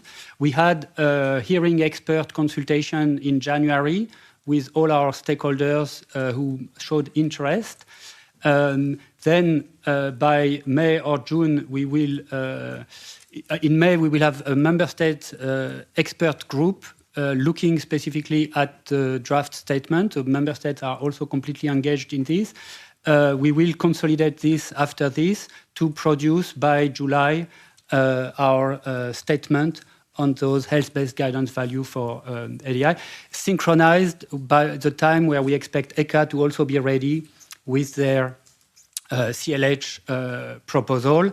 And then last thing at the bottom, we are working also now on a new mandate received from the Commission on the transformation, the fate and the transport of TFA in soil to look at the methodology and at the potential of these PFAS to create TFA.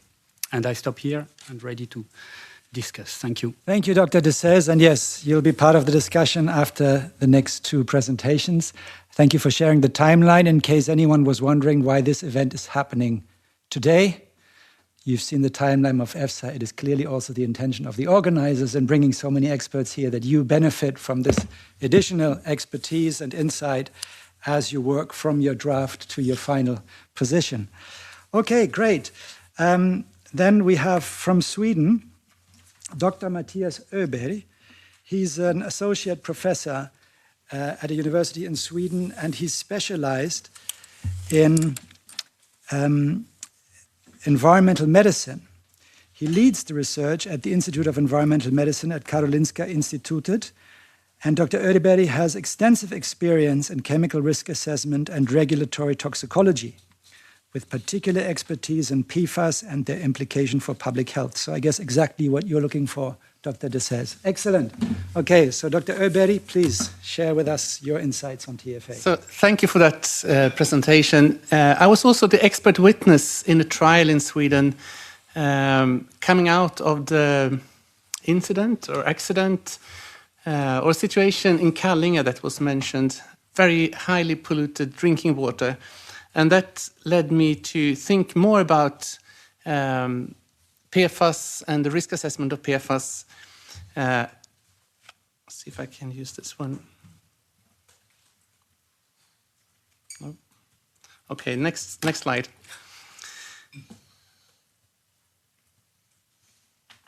So take a look at this and think about, is this a picture of the future or is it a picture of history? We see the fetus, and I have also pictured then in the graph. You could come back. Thank you. The levels of different pollutants, contaminants that we find in fetal tissue. As you could see, we can see the whole history, starting with organochlorine pesticides, starting with the pesticides from the 60s and 70s. We still find the remnants from DDT. Then in blue, you see the PCBs that we discussed a lot in the 80s. In the 90s, there was a lot of discussion popping up from the brominated flame retardants. That's the green ones that you could see. But the dominant pollutant that we can find in fetal samples are PFAS. And it's not so in adipose tissue, but in all other tissues. We see it in serum, in placenta, liver, heart, lung, and brain. And this is developing brains. So we see the future, and we see that that carries our history. Next slide, please. So I just want to go through the development of risk assessment for the more long-chain PFASs that many of you are aware of, but I think we can learn something from this. In 2008, EFSA did a risk assessment for PFOA, ending up with a tolerable daily intake of 1,500 nanogram per kilo body weight and day. It was based on animal studies, mainly liver toxicity. Next click will show you how it went in 2018. Suddenly there were data from human population. We were talking about blood lipids and child development, body weight.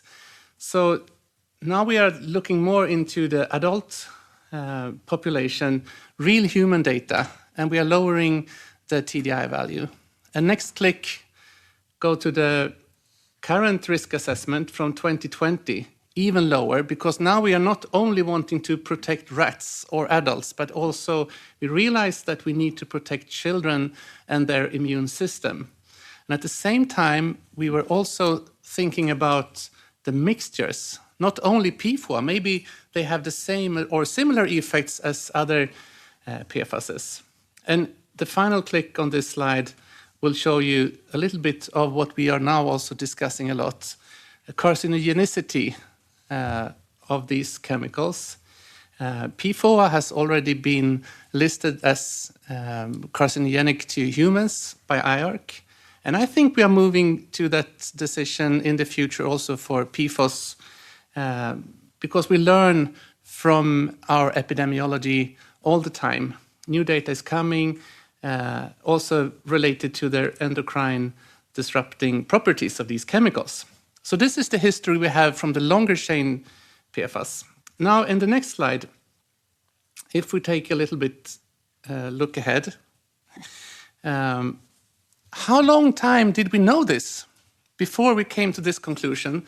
This is a report from a Swedish Environmental Control Commission.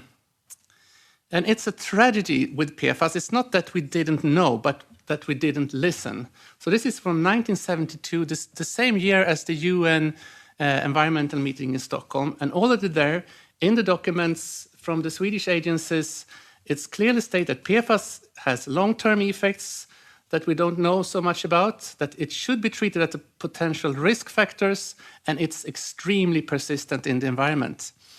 And in the next slide, I also show you some of the handwritten notes from the expert in this investigation. So next slide. What did they write in their own handwritten notes? So this is from the year before when they were preparing. Fluorinated substances are becoming increasingly widespread in industry, for example, plastics, oils, and gases. There's every reason for concern. And then they list paper products, textiles, waterproofing agents, firefighting foam. It was all known. So what I would like us to think about is, can we learn something from this history? And in the next slide, I show you how important our decisions look like from a toxicological perspective. So next slide is on dry blood spots from the city of Kallinge. It's newborn babies that has been tested for the PKU test. You take a small drop of blood, and we have stored these samples for many, many years. And now we are able to analyze the PFAS content in those dry blood spots. And we can see that it's increasing until the year 2007, which is 1 year behind the directive that EU introduced, strict restrictions on PFAS. So if we act, it changes the level in children's blood. So my question to us now is, where are we on this curve with TFA? I think that we are probably around the same situation as we had in the early 2000s. So on an increasing level. We haven't seen the data yet, but I'm pretty sure that we, within a year or so, will have similar data for TFA in human blood.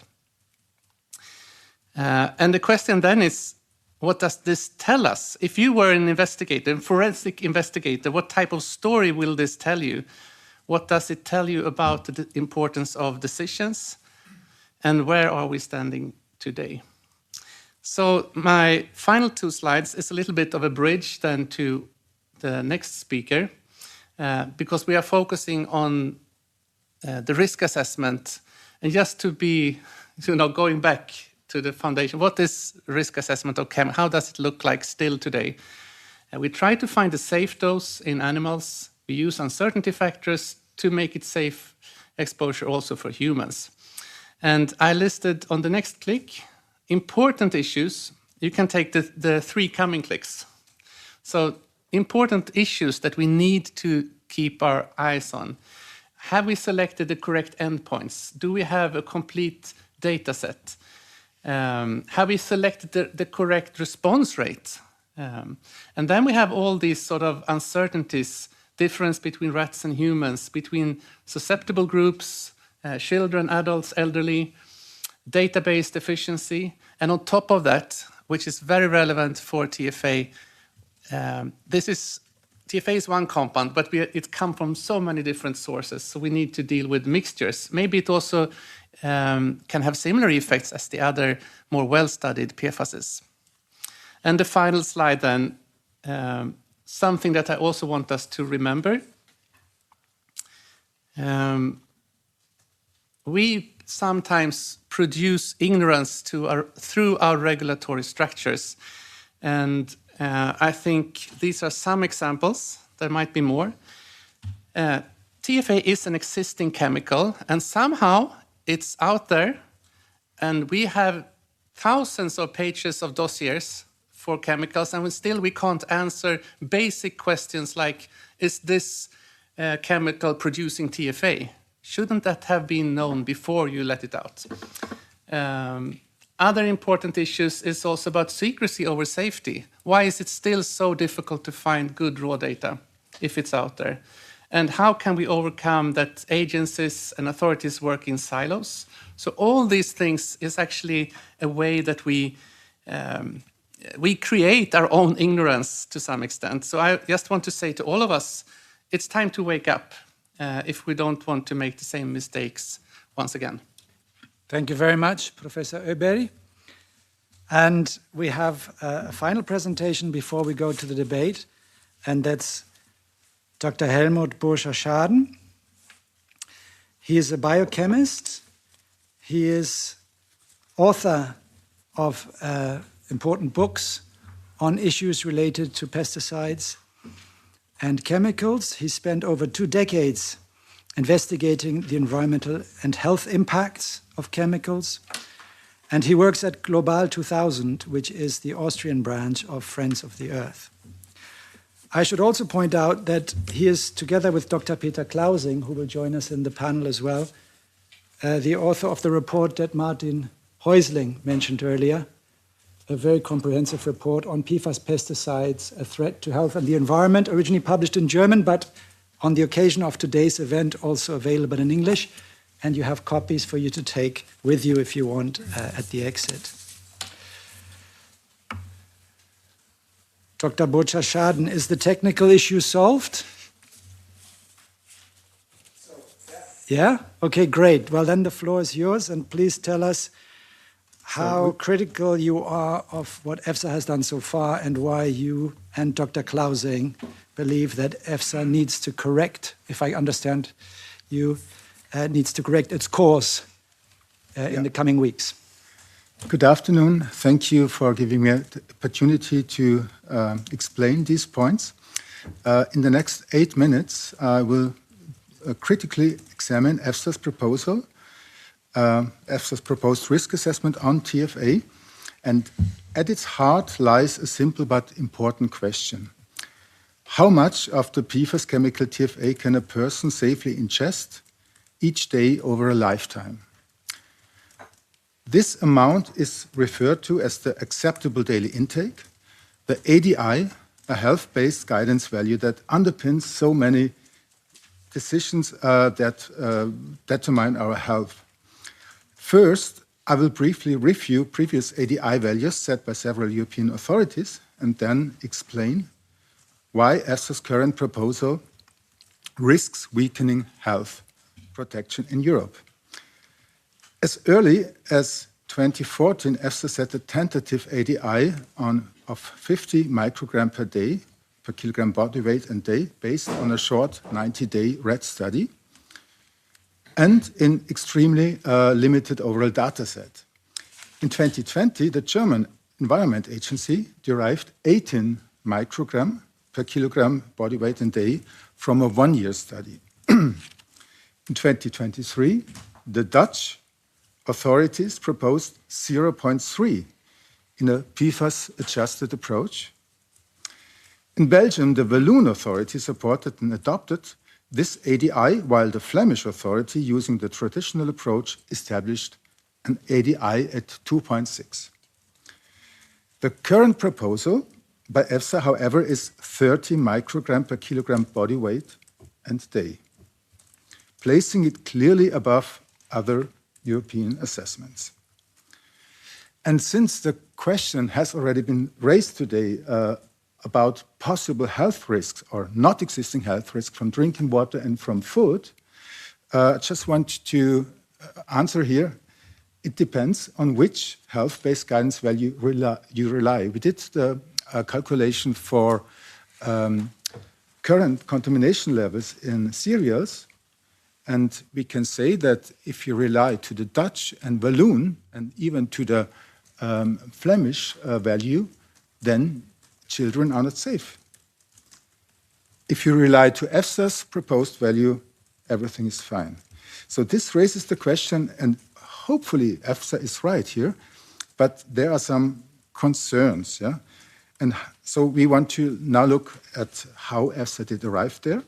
And to answer this, we need briefly recall how an ADI for humans should be derived from animal studies. The process involves 3 basic decisions. First, selecting the most sensitive study. Second, identifying the safe dose in that study, meaning the dose in which harmful effects are not yet observed. Third, translating this safe dose from animals to humans by applying appropriate uncertainty factors. At each of the 3 steps, EFSA departed from established guidelines in ways that make underestimation of health impacts, unfortunately, very likely. Problem one, EFSA relies on the wrong study. There's only one study that truly addresses chronic toxicity, the one-year feeding study with rats used by the German Environment Agency. In this study, several effects occurred at the medium and high doses, including a statistically significant and dose-dependent increase in ALT, a marker of liver toxicity, and a significant and dose-dependent decrease in serum bilirubin, a key endogenous antioxidant. The German Environment Agency identified a no effect level at the lowest dose and based its ADI on that. EFSA, however, dismissed the ALT increase as not adverse and disregarded the significant decrease in bilirubin without justification. And due to time constraints, I will not go into the details here. However, the table shown here shows, and we shared this table with EFSA, the present numerical data on the reduction in bilirubin levels that were disregarded in the assessment by EFSA. And these effects are dose-dependent, they are statistically significant, they are reproducible across studies, so we do not see it only in the chronic toxicity study, but in every rat study, and they are recognized by the scientific community as adverse. Nevertheless, EFSA relied on the extended one-generation reproductive toxicity study. In short, I will not say in short it would be EOGRTS, but I think it's deflecting from the meaning, which due to its shorter study duration is not designed to detect subtle chronic effects and, as we will see, uses doses that were too high to identify a true no effect level. This leads us to problem two. Even if EFSA chooses to rely on the extended one-generation study, the short study, the effects observed in that study must be properly acknowledged. These include an endocrine effect manifested as a dose-dependent reduction in T4, the thyroid hormone that plays a crucial role in the brain development of children, and an immunotoxic effect manifested as a reduction in immune cells in the spleen. Importantly, these effects occurred at all dose levels, including the lowest. The question, therefore, is, where does the safe dose lie, and how can it be identified?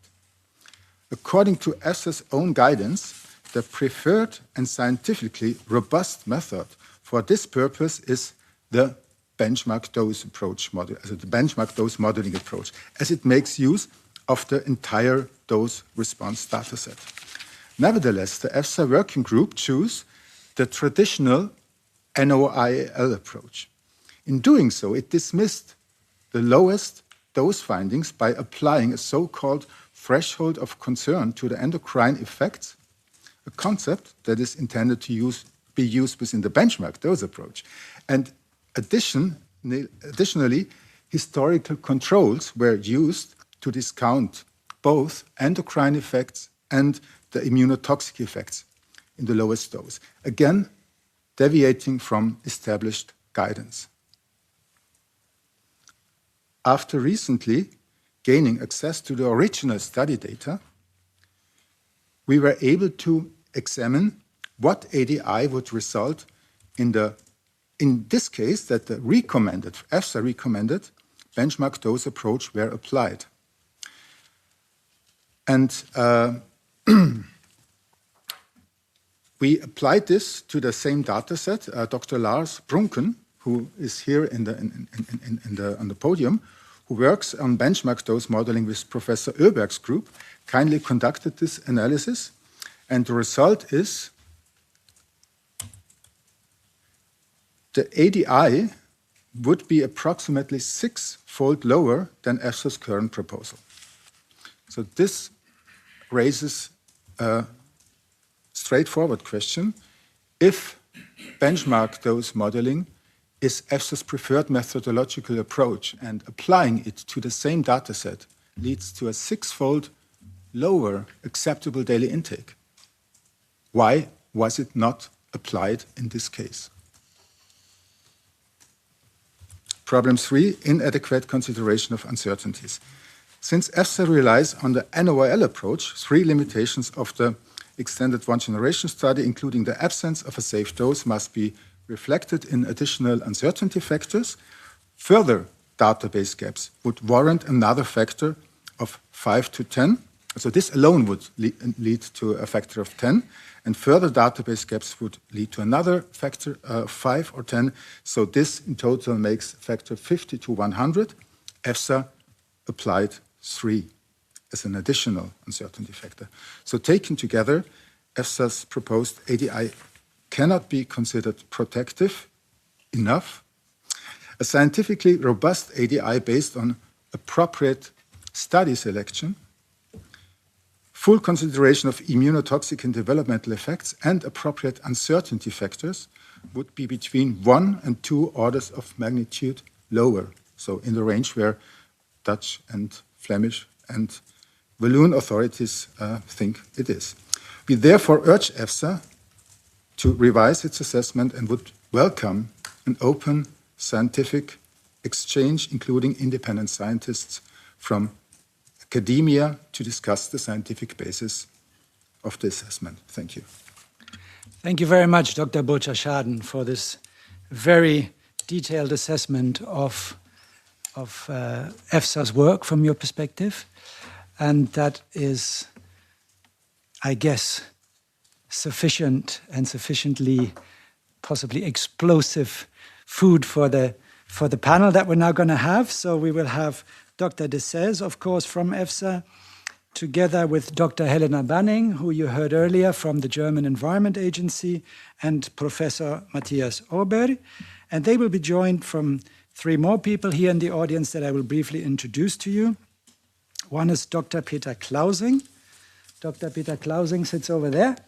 And as I mentioned, he is co-author with Dr. Bocha-Schaden of this study on PFAS pesticides.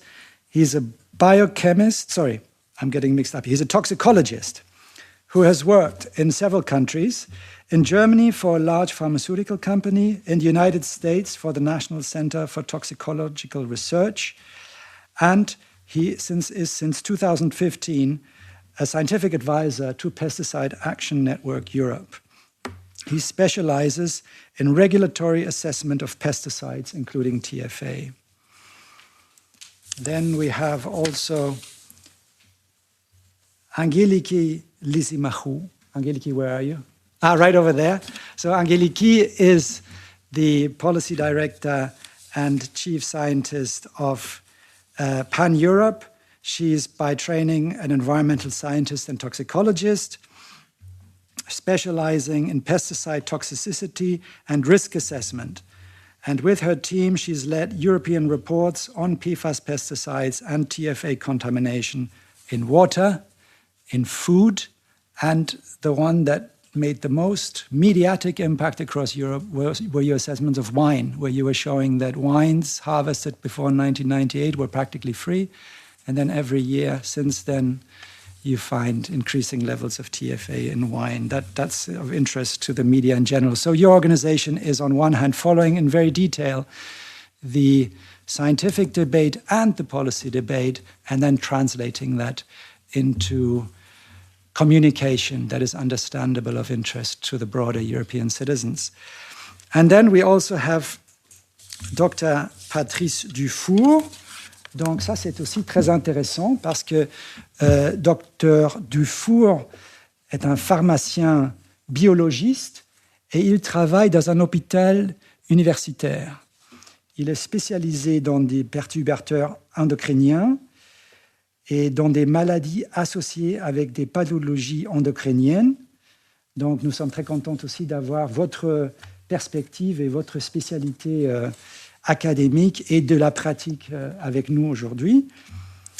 And I think that's it. So we have Dr. Dessez, Dr. Banning, Professor Oeberg, Dr. Dufour, Dr. Klausing, and Dr. Lysimachou in this final round.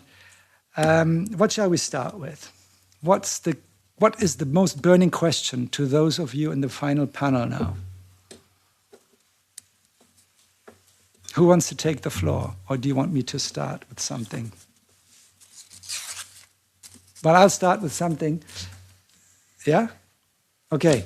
Dr. De Sez, as an outsider, looking at these examples where acceptable daily intake levels were established, I've heard today, and I've heard it before, that obviously we learn, and we often learn too late. We set a level, and then, a couple of years later, we found out that level was much too high. Professor Öberg gave us a very concrete example of that. I think it was on PFOA, right? PFOA, yeah. Yes. So I'm wondering if we all want to be like Dutch donkeys who don't hit the same stone twice, then what has EFSA learned from that? I mean, you're familiar with it, I'm sure, the example of PFOA, and to what extent can we be confident that you're not going to repeat that mistake in your agency, and therefore Europe is not going to repeat that mistake on something like TFA? Yeah, no, thank you for the question, and it's also for me an opportunity to reply to the last presentation, which is way above my level in terms of toxicology, and that's why in EFSA we hire experts to form working groups from top institutions, and they come together completely independently. As I said, their declaration of interest are visible, are scrutinized. Everyone can make up their own mind about their independence. And we let these super important questions in their hands, and we trust them. And what I want to say here is that one thing which is super important in regulatory science is we have to take into account the whole body of evidence. We cannot focus on a few studies or take one study which is recently published and is getting a lot of media attention and base our setting of regulatory health-based guidance value on this one study simply because everyone is talking about. So what we do, we have a systematic literature review, systematic approach where everything available is considered, and we apply a weight of evidence approach. Each study is judged on its own merit, on its own relevance internally, the quality of the study, the statistical power of the study, but also the external relevance, meaning how closely does it answer the question that is concerning us. So there is a reason why we have this approach. So saying we have taken the wrong study, no, we have taken 170 studies. And this is what the draft statement is based on. The other point you made is that key effects are dismissed. Again, I'm nobody to judge whether they missed the key effect, or I let them, they are specialists, they have dedicated their career to this, I let them work on this. And they are also, it's a very complicated matter. We are entering the area of biological relevance of different effect of different findings. They don't all have the same biological relevance, moving from animals to human, all this extrapolation. So again, there is a full document, a guidance document that has been produced by our scientific committee explaining how to do this. And same on the story of uncertainty, how to assess uncertainty, what kind of uncertainty factor to apply. Again, methodological documents have been written by EFSA on this, and we apply them in our work. So to your question about, will we be smarter in the future? It's possible. The science evolves, new data may emerge, and we are scientists. We are ready to reopen the whatever assessment we have done based on new data, based on new evidence. But for now, we take all the evidence available, and that's the best we can do as scientists. Thank you. Angeliki, please. Yes, thank you very much. I hear this, and I really want to echo that.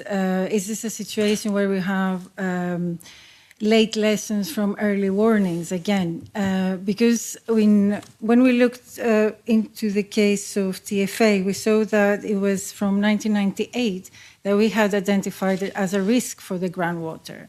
So this is already 25 years ago. And when we tried to look at the toxicity data, we didn't find any. There were no toxicity data for chronic toxicity or that they could, mammalian toxicity, that they could take us a bit beyond like what's the impact of the current exposure, which is that we are drinking TFA and we also exposed through food and wine.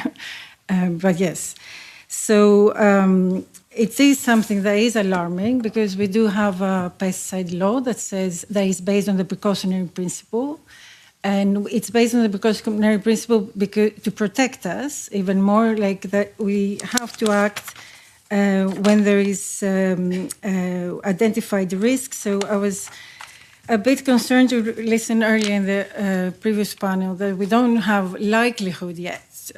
I think you mentioned we have to find that there is a likelihood that something is wrong. And I think from today's meetings, we see that there is a likelihood that something is wrong. So maybe from a civil society perspective, we don't understand why we're still discussing substance by substance, why we still don't have, not taking the most precautionary approach, to realize that because of the evidence that we have on endocrine disruption, it could have neurotoxicity, and not realizing that we have mixtures. So we're not talking about just pesticides, we're talking about other chemicals, that the PFAS that they lead to TFA and so on. So from a civil society perspective, we need the most precautionary approach. And this is what would be our request to avoid this repeating the same mistakes. Thank you. Dr. Clausing, please. Originally, I wanted to express my disappointment because Dr. Dessès said, beginning with his presentation, that he would explain how EFSA came to its health-based guidance values, which would trigger a technical discussion. I was disappointed because since 4 months our concerns with regard to the brochure, which has been mentioned, are known. And I would have expected an answer to the questions we raised in this brochure. What I'm going to say right now is you are not right saying that you have your guidance and you followed it. Because number one, uncertainty factors are clearly defined. One of the uncertainty factors is just for one example, and the most clear example, I think, this uncertainty factor is about the completeness of the database, which would include carcinogenicity, a complete immunotoxicity assessment, and a developmental neurotoxicity study with regard to the effects on the thyroxine level in the offspring. And this uncertainty factor has not been taken into consideration. So I don't know why you say that everything has been following the EFSA guidance, because this is an example that it has not been followed.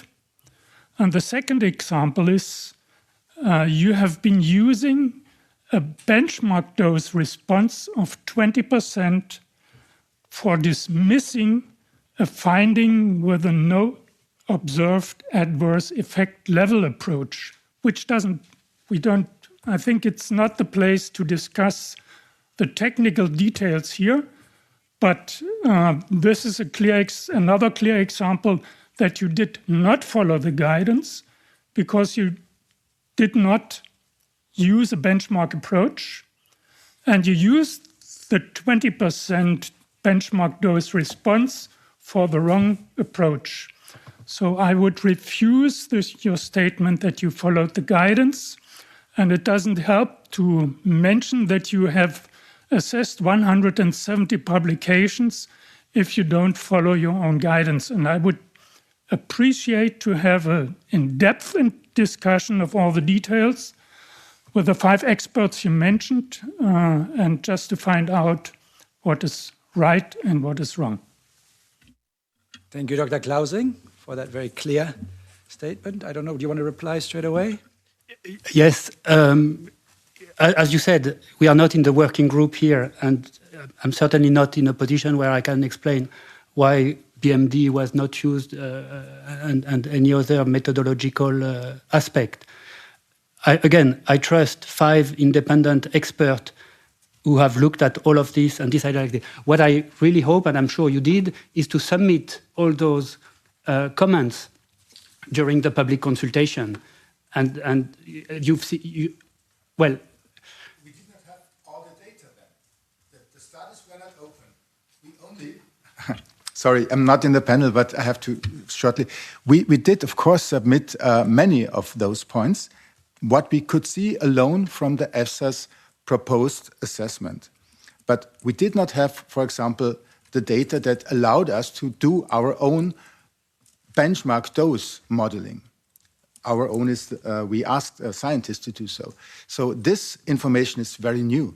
And that's one reason why we think it would be very important to have a dialogue with this working group. We were invited for 1 hour to present our arguments, but in the minutes of this meeting, we saw only that we talked to EFSA.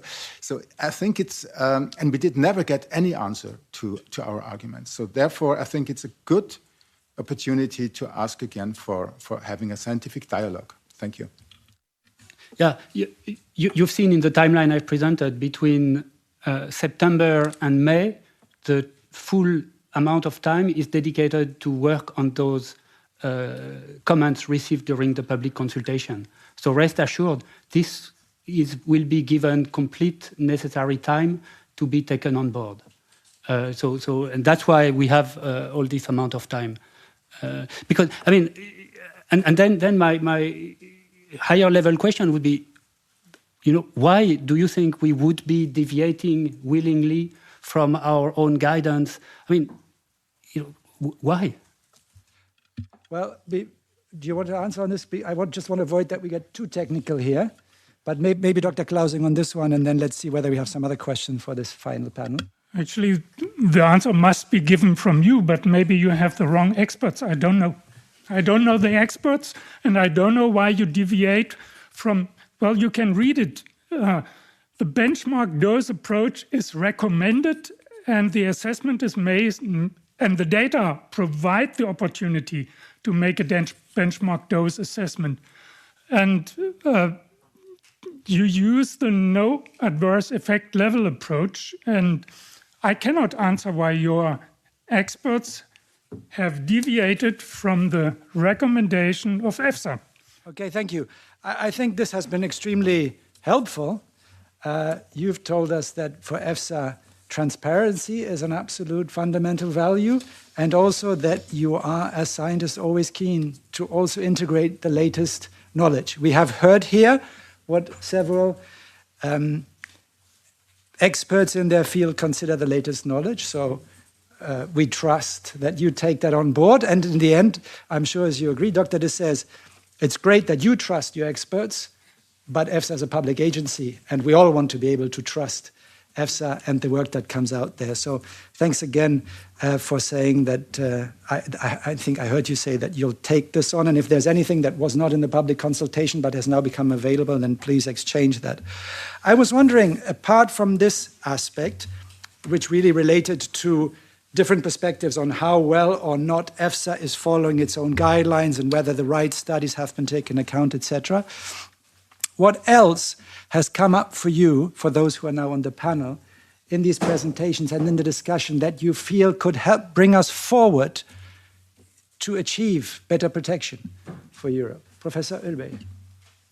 I mean, two very fundamental things with TFA and a lot of other PFAS is that they are persistent and mobile. And that's in itself is like a red flag. If you want to release that, you need to have a lot of reason. It's not just absence of evidence. That's not enough. That's not good enough if it's persistent and mobile. And what concrete conclusion would you draw from that? I mean, if you put those two characteristics at the table and then review the pesticides, say, okay, do they or the metabolites or the chemicals that are formed in the soil, are they persistent and mobile? The objective should be, how can we get rid of them as soon as possible? Of course, we need to take into account that we have already made some mistakes, so it will take time to back off, but that will be the only direction. Thank you. Other insights that could help us move forward? Dr. De Sez.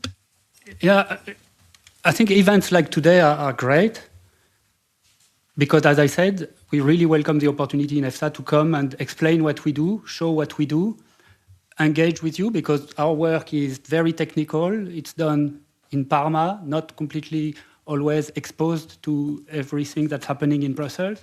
And I really thank everybody who is participating here, even the harshest critic, because I mean you are dedicated to public health, the same as I have been for 30 years in my career, the same as all my colleagues in EFSA.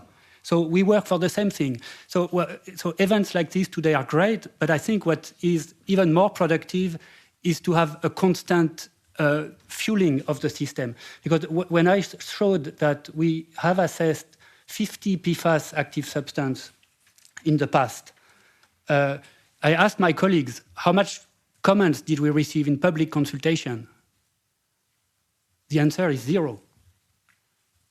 Not a single comment, not a single additional study we may have missed has been submitted on the 50 assessment of PFAS. So I think a bit of the energy that we all show today would be great if it could be directed to contributing to the system day in, day out, and that's how we really make progress for public health. Thank you.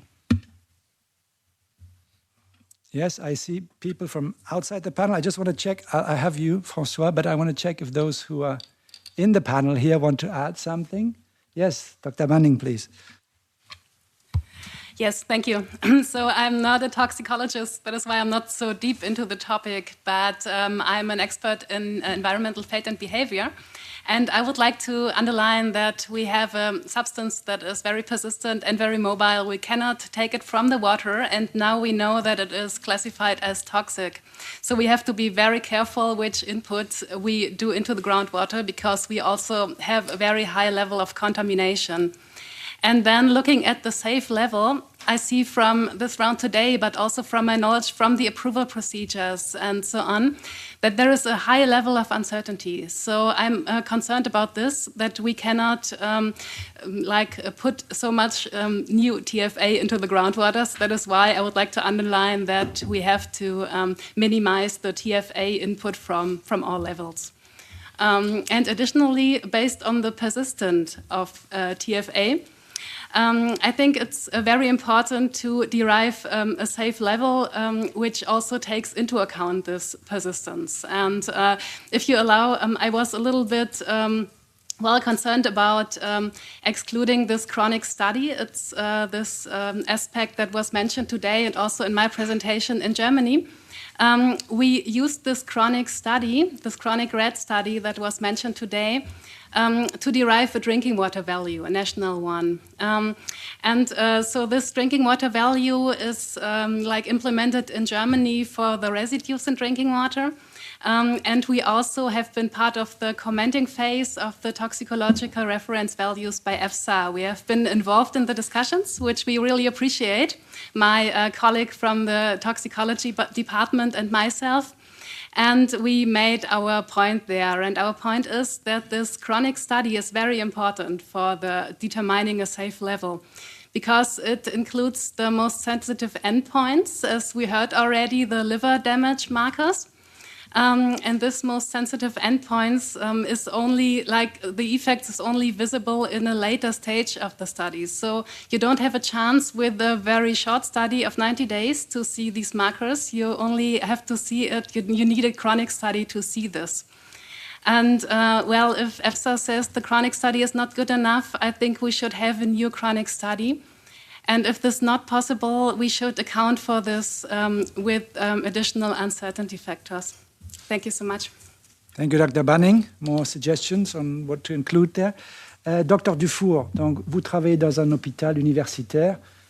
Ça sera intéressant pour nous de voir un peu votre point de vue. En plus, vous êtes quelqu'un vraiment très proche à la recherche des perturbateurs endocriniens et pas aussi souvent dans des cercles comme ceux-ci. Donc, peut-être votre perspective, c'est plutôt intéressant pour nous parce qu'elle est différente de beaucoup d'autres perspectives ici. Oui, merci.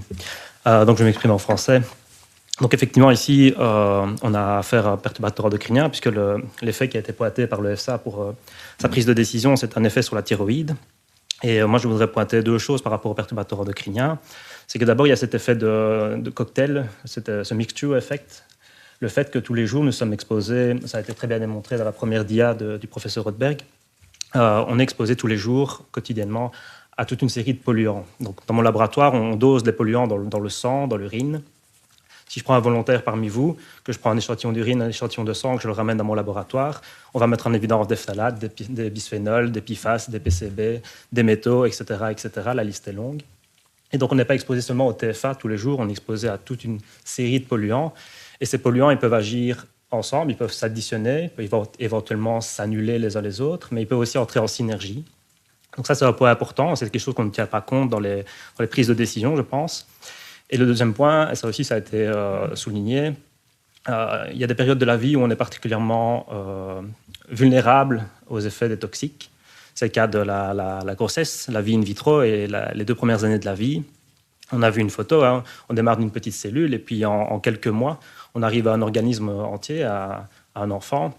Donc il y a une transformation qui est assez incroyable. Et cette transformation, elle est très complexe et elle est soumise à un contrôle par les hormones qui est extrêmement fin. Et donc du coup, pendant cette période de développement, la moindre petite... les petites perturbations qu'ils peuvent avoir à ce moment-là peuvent avoir des effets très importants. Et si j'en reviens à la thyroïde, puisque ici, on n'a pas tenu compte de l'effet parce qu'on est en dessous de 20% de modification des taux d'hormones thyroïdiennes. Les hormones thyroïdiennes, elles sont extrêmement importantes pour le neurodéveloppement, donc pour le développement du système nerveux central. Et il y a des études qui ont montré que même une petite perturbation de la fonction thyroïdienne chez la maman durant la grossesse était associée avec une diminution des poids de QI chez l'enfant après dans le cours de sa vie. Et on sait qu'une diminution des poids de QI, c'est associé avec une diminution du développement socio-économique de l'individu et également avec une diminution de sa santé, puisque les gens qui ont un meilleur QI ont tendance à être en meilleure santé que les autres. Donc ici, on voit comment une petite perturbation qui peut avoir lieu durant la vie inutérine va avoir des conséquences sur toute la vie. Et ça, de nouveau, je pense que mettre un seuil à 20% pour des effets sur la thyroïde, c'est faire preuve de très peu de prudence et de ne pas tenir compte de ces effets à très long terme. Merci. Okay, even more for you to take on.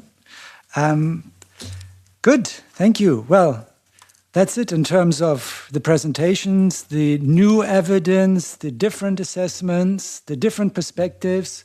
We've heard from Germany, we've heard from Denmark, from Sweden, we've heard from the European Food Safety Authority, from the European Commission, from the Parliament, from civil society. That was a very, very rich afternoon. I hope it has served you in whatever role you are working on this issue. I've learned 2 things today. I want to be like a Dutch donkey, and I don't want to be a laboratory rat. So with that, I would like to hand over to the organizers of this event to tell us their concluding words. And that's Dr. Angeliki Lissimachou for Pan-Europe and François Veyret for Génération Future. Donc, je ne sais pas qui veut parler d'abord, mais vous avez tous les deux les concluding remarks, please. Oui, merci beaucoup, Yurko. Merci pour l'animation qui était, je crois, d'excellente qualité, qui a permis d'échanger dans un climat d'écoute, hein, malgré nos différences. Et ça peut dire que le fonctionnement de la démocratie, c'est quand même quelque chose de très sympa, même si on n'est pas d'accord sur un certain nombre de points, évidemment, on est là pour les confronter, ces différences, et essayer de faire avancer les choses. Alors, déjà, pour faire suite à ce que vous venez de dire, Monsieur De Sèze, je suis d'accord avec vous, c'est très important, les consultations publiques. Et normalement, aujourd'hui, ici, c'était notre toxicologue qui devait venir, elle n'a pas pu venir. Et j'ai bien compris l'année dernière, quand il y a eu la consultation publique entre juillet et septembre, et qu'elle était en vacances, elle était très frustrée de ne pas pouvoir passer assez de temps sur cette consultation. Donc, de sa part et de la part de mes collègues, si on pouvait faire en sorte, pour les petites organisations qui ont une spécialiste en toxicologie réglementaire, qu'on puisse mettre les consultations publiques en dehors des périodes de vacances estivales, ça nous rendrait la tâche beaucoup plus facile et ça permettrait de mieux contribuer au système que tous les deux on défend, parce qu'on défend tous les deux évidemment l'intérêt de ces consultations publiques. Après, alors on a beaucoup parlé de l'âne qui se cogne contre la pierre. Angeliki a aussi m'a grillé ma conclusion qui était sur Late Lessons from Early Warnings, ce bouquin de 2013 qui, sur des sujets aussi évidents et importants que le bisphénol A, le DDT, le tabac, le plomb dans les carburants, etc., nous donne pas mal d'illustrations, de réponses finalement de l'action publique, trop tardives parfois, souvent même très tardives, alors que même à un stade précoce, on connaissait déjà la dangerosité. Et aussi, cet excellent bouquin de l'Agence européenne de l'environnement rappelle aussi un autre élément fondamental dans cette affaire, c'est que tout ça a un coût. C'est le coût de l'inaction. Donc on est ensemble, je pense, tous rassemblés aussi pour éviter, parce que c'est tous notre intérêt, qu'on soit des élus, qu'on soit des hauts fonctionnaires des instances diverses de l'Union européenne, des membres d'ONG, des scientifiques, tout cela pour que les choses fonctionnent et qu'on ne soit pas à constater un échec et un coût de l'inaction insuffisant. Trop important, je dirais. Donc ça, c'est une dimension qu'il faut prendre en compte. Aujourd'hui, j'entends le débat des spécialistes, toxicologues, etc., caste à laquelle je n'appartiens pas. Mais effectivement, j'entends les critiques. On ne va pas résoudre ce problème aujourd'hui scientifique autour de cette table. Il y a des différences. D'accord ? Mais je pense qu'aujourd'hui, il y a déjà de quoi agir. On a déjà de quoi agir. Pourquoi ? Là, on parlait d'un débat de spécialistes autour d'une valeur sanitaire. Mais si on prend le TFA dans l'eau potable, c'est un métabolite pertinent, ça a été dit tout à l'heure, il a été classé pertinent récemment, donc de pesticides. Normalement, alors ce n'est pas la seule source, on l'a entendu, mais c'est aussi une source importante. Donc à 0,1 microgramme par litre, on est à la limite. En France, acceptable pour la valeur de qualité. En France, on va commencer les analyses de TFA au robinet en janvier 2026. Je peux, sans prendre beaucoup de risques, parier ici qu'il y aura un pourcentage très élevé d'eau du robinet qui seront largement au-dessus de ces 0,1 microgramme par litre dans le pays, et particulièrement dans sa moitié nord, mais quasiment partout. Voilà. Je ne prends aucun risque en prenant ce pari devant vous. Donc, déjà, on sera dans une situation qui va poser un problème. Pourquoi ? Parce que même si on n'est pas sur un dépassement de valeur sanitaire, on ne pourra déroger que pour un nombre limité d'années à ces dépassements de 0,1 microgramme par litre. 2 fois 3 ans, en France, c'est le système. Je pense que les autres pays, c'est la même chose. Donc, est-ce qu'on va attendre 2026, le temps de constater les dégâts en France, plus encore 3 ans, plus encore 3 ans de dérogation, 7 années supplémentaires avant d'agir ? On peut faire ce choix. Je pense qu'aujourd'hui, toute cette étape, peu de personnes trouvent que ce soit un choix rationnel.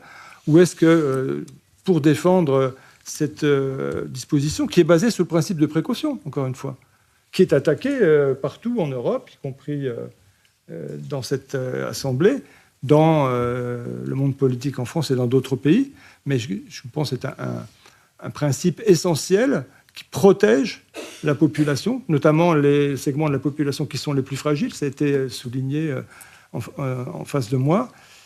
Moi, je vous propose justement de garder ça en tête, de garder cette dimension essentielle du principe de précaution, au-delà des nécessaires refinement des valeurs sanitaires, sur lesquelles j'espère on avancera, pour ne pas retarder encore davantage l'action politique, pour qu'on ne se dise pas demain, dans une nouvelle édition de Late Lessons from Early Warnings, tiens, on va ajouter à la liste le TFA ou je ne sais quelle autre substance.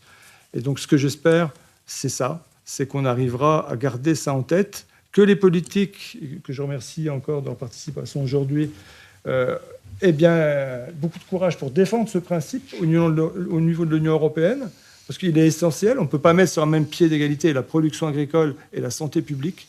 Ça peut paraître aujourd'hui un petit peu iconoclaste de dire ça, mais dans la réglementation européenne, les produits ne doivent pas, et les substances ne doivent pas avoir d'effet inacceptable.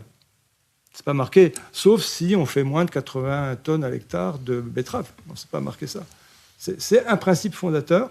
Je propose de tous le garder en tête pour mener l'action publique la plus protectrice pour la population européenne.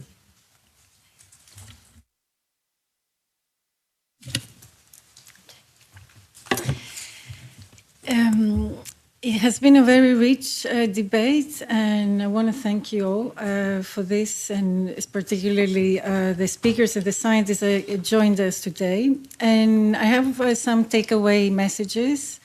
And maybe the first one is to remind us all that indeed the EU has one of the most strict regulations on pesticides in the world, the strictest, as we heard from the Commission.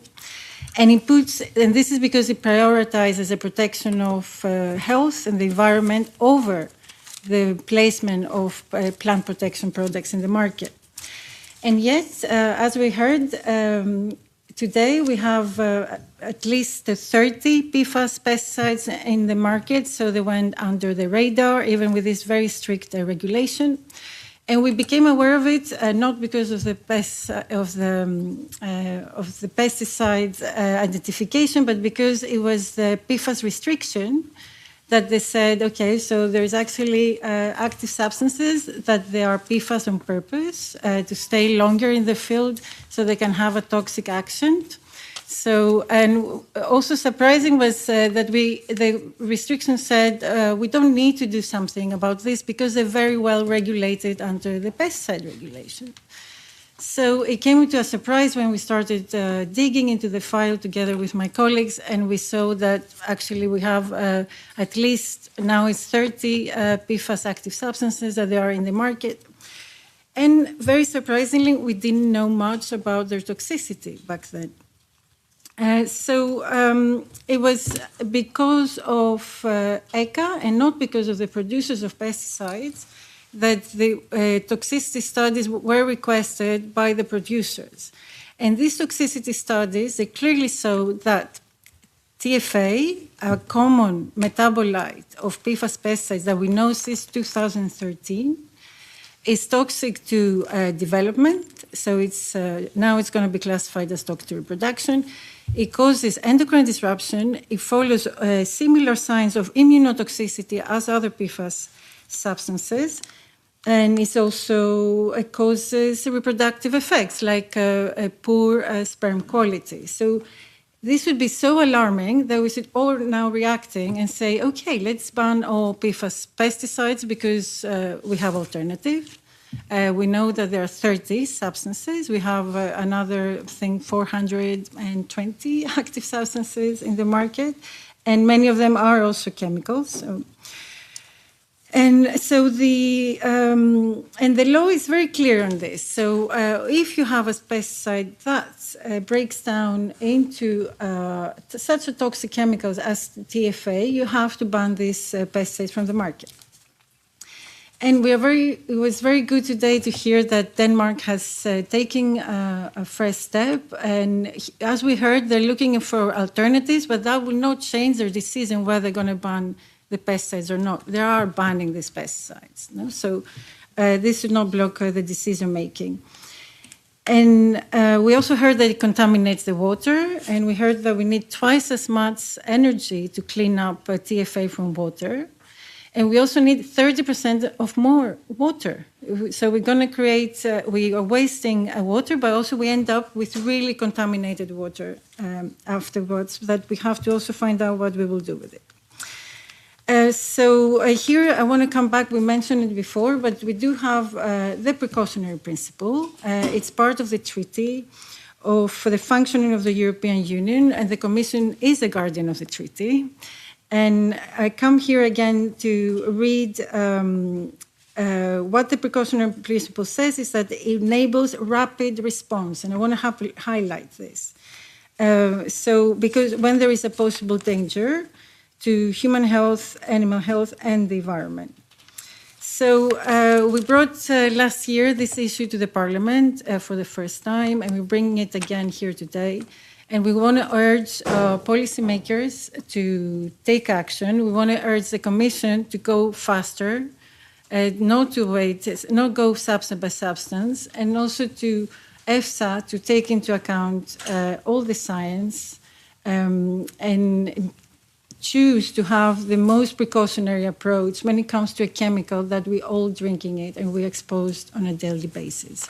So it's not about us only, it's about our future generation, it's about our children, and it's about a future that we want to live, ahead. And with that, I would like to thank everyone for being here with us today. It's a really important topic. I want to thank the audience online. So thank you for following this 3 hours meeting. And I want to thank my colleague, Salome Ruanel, that's been behind it in making this meeting a reality, and also the MEPs and the officers that they are sitting on the back. So yes, thank you very much. Big round of applause.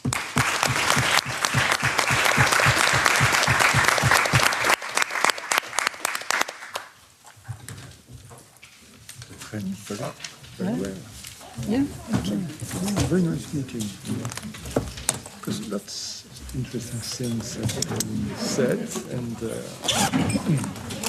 I hope it will move forward, but we have to keep on pushing.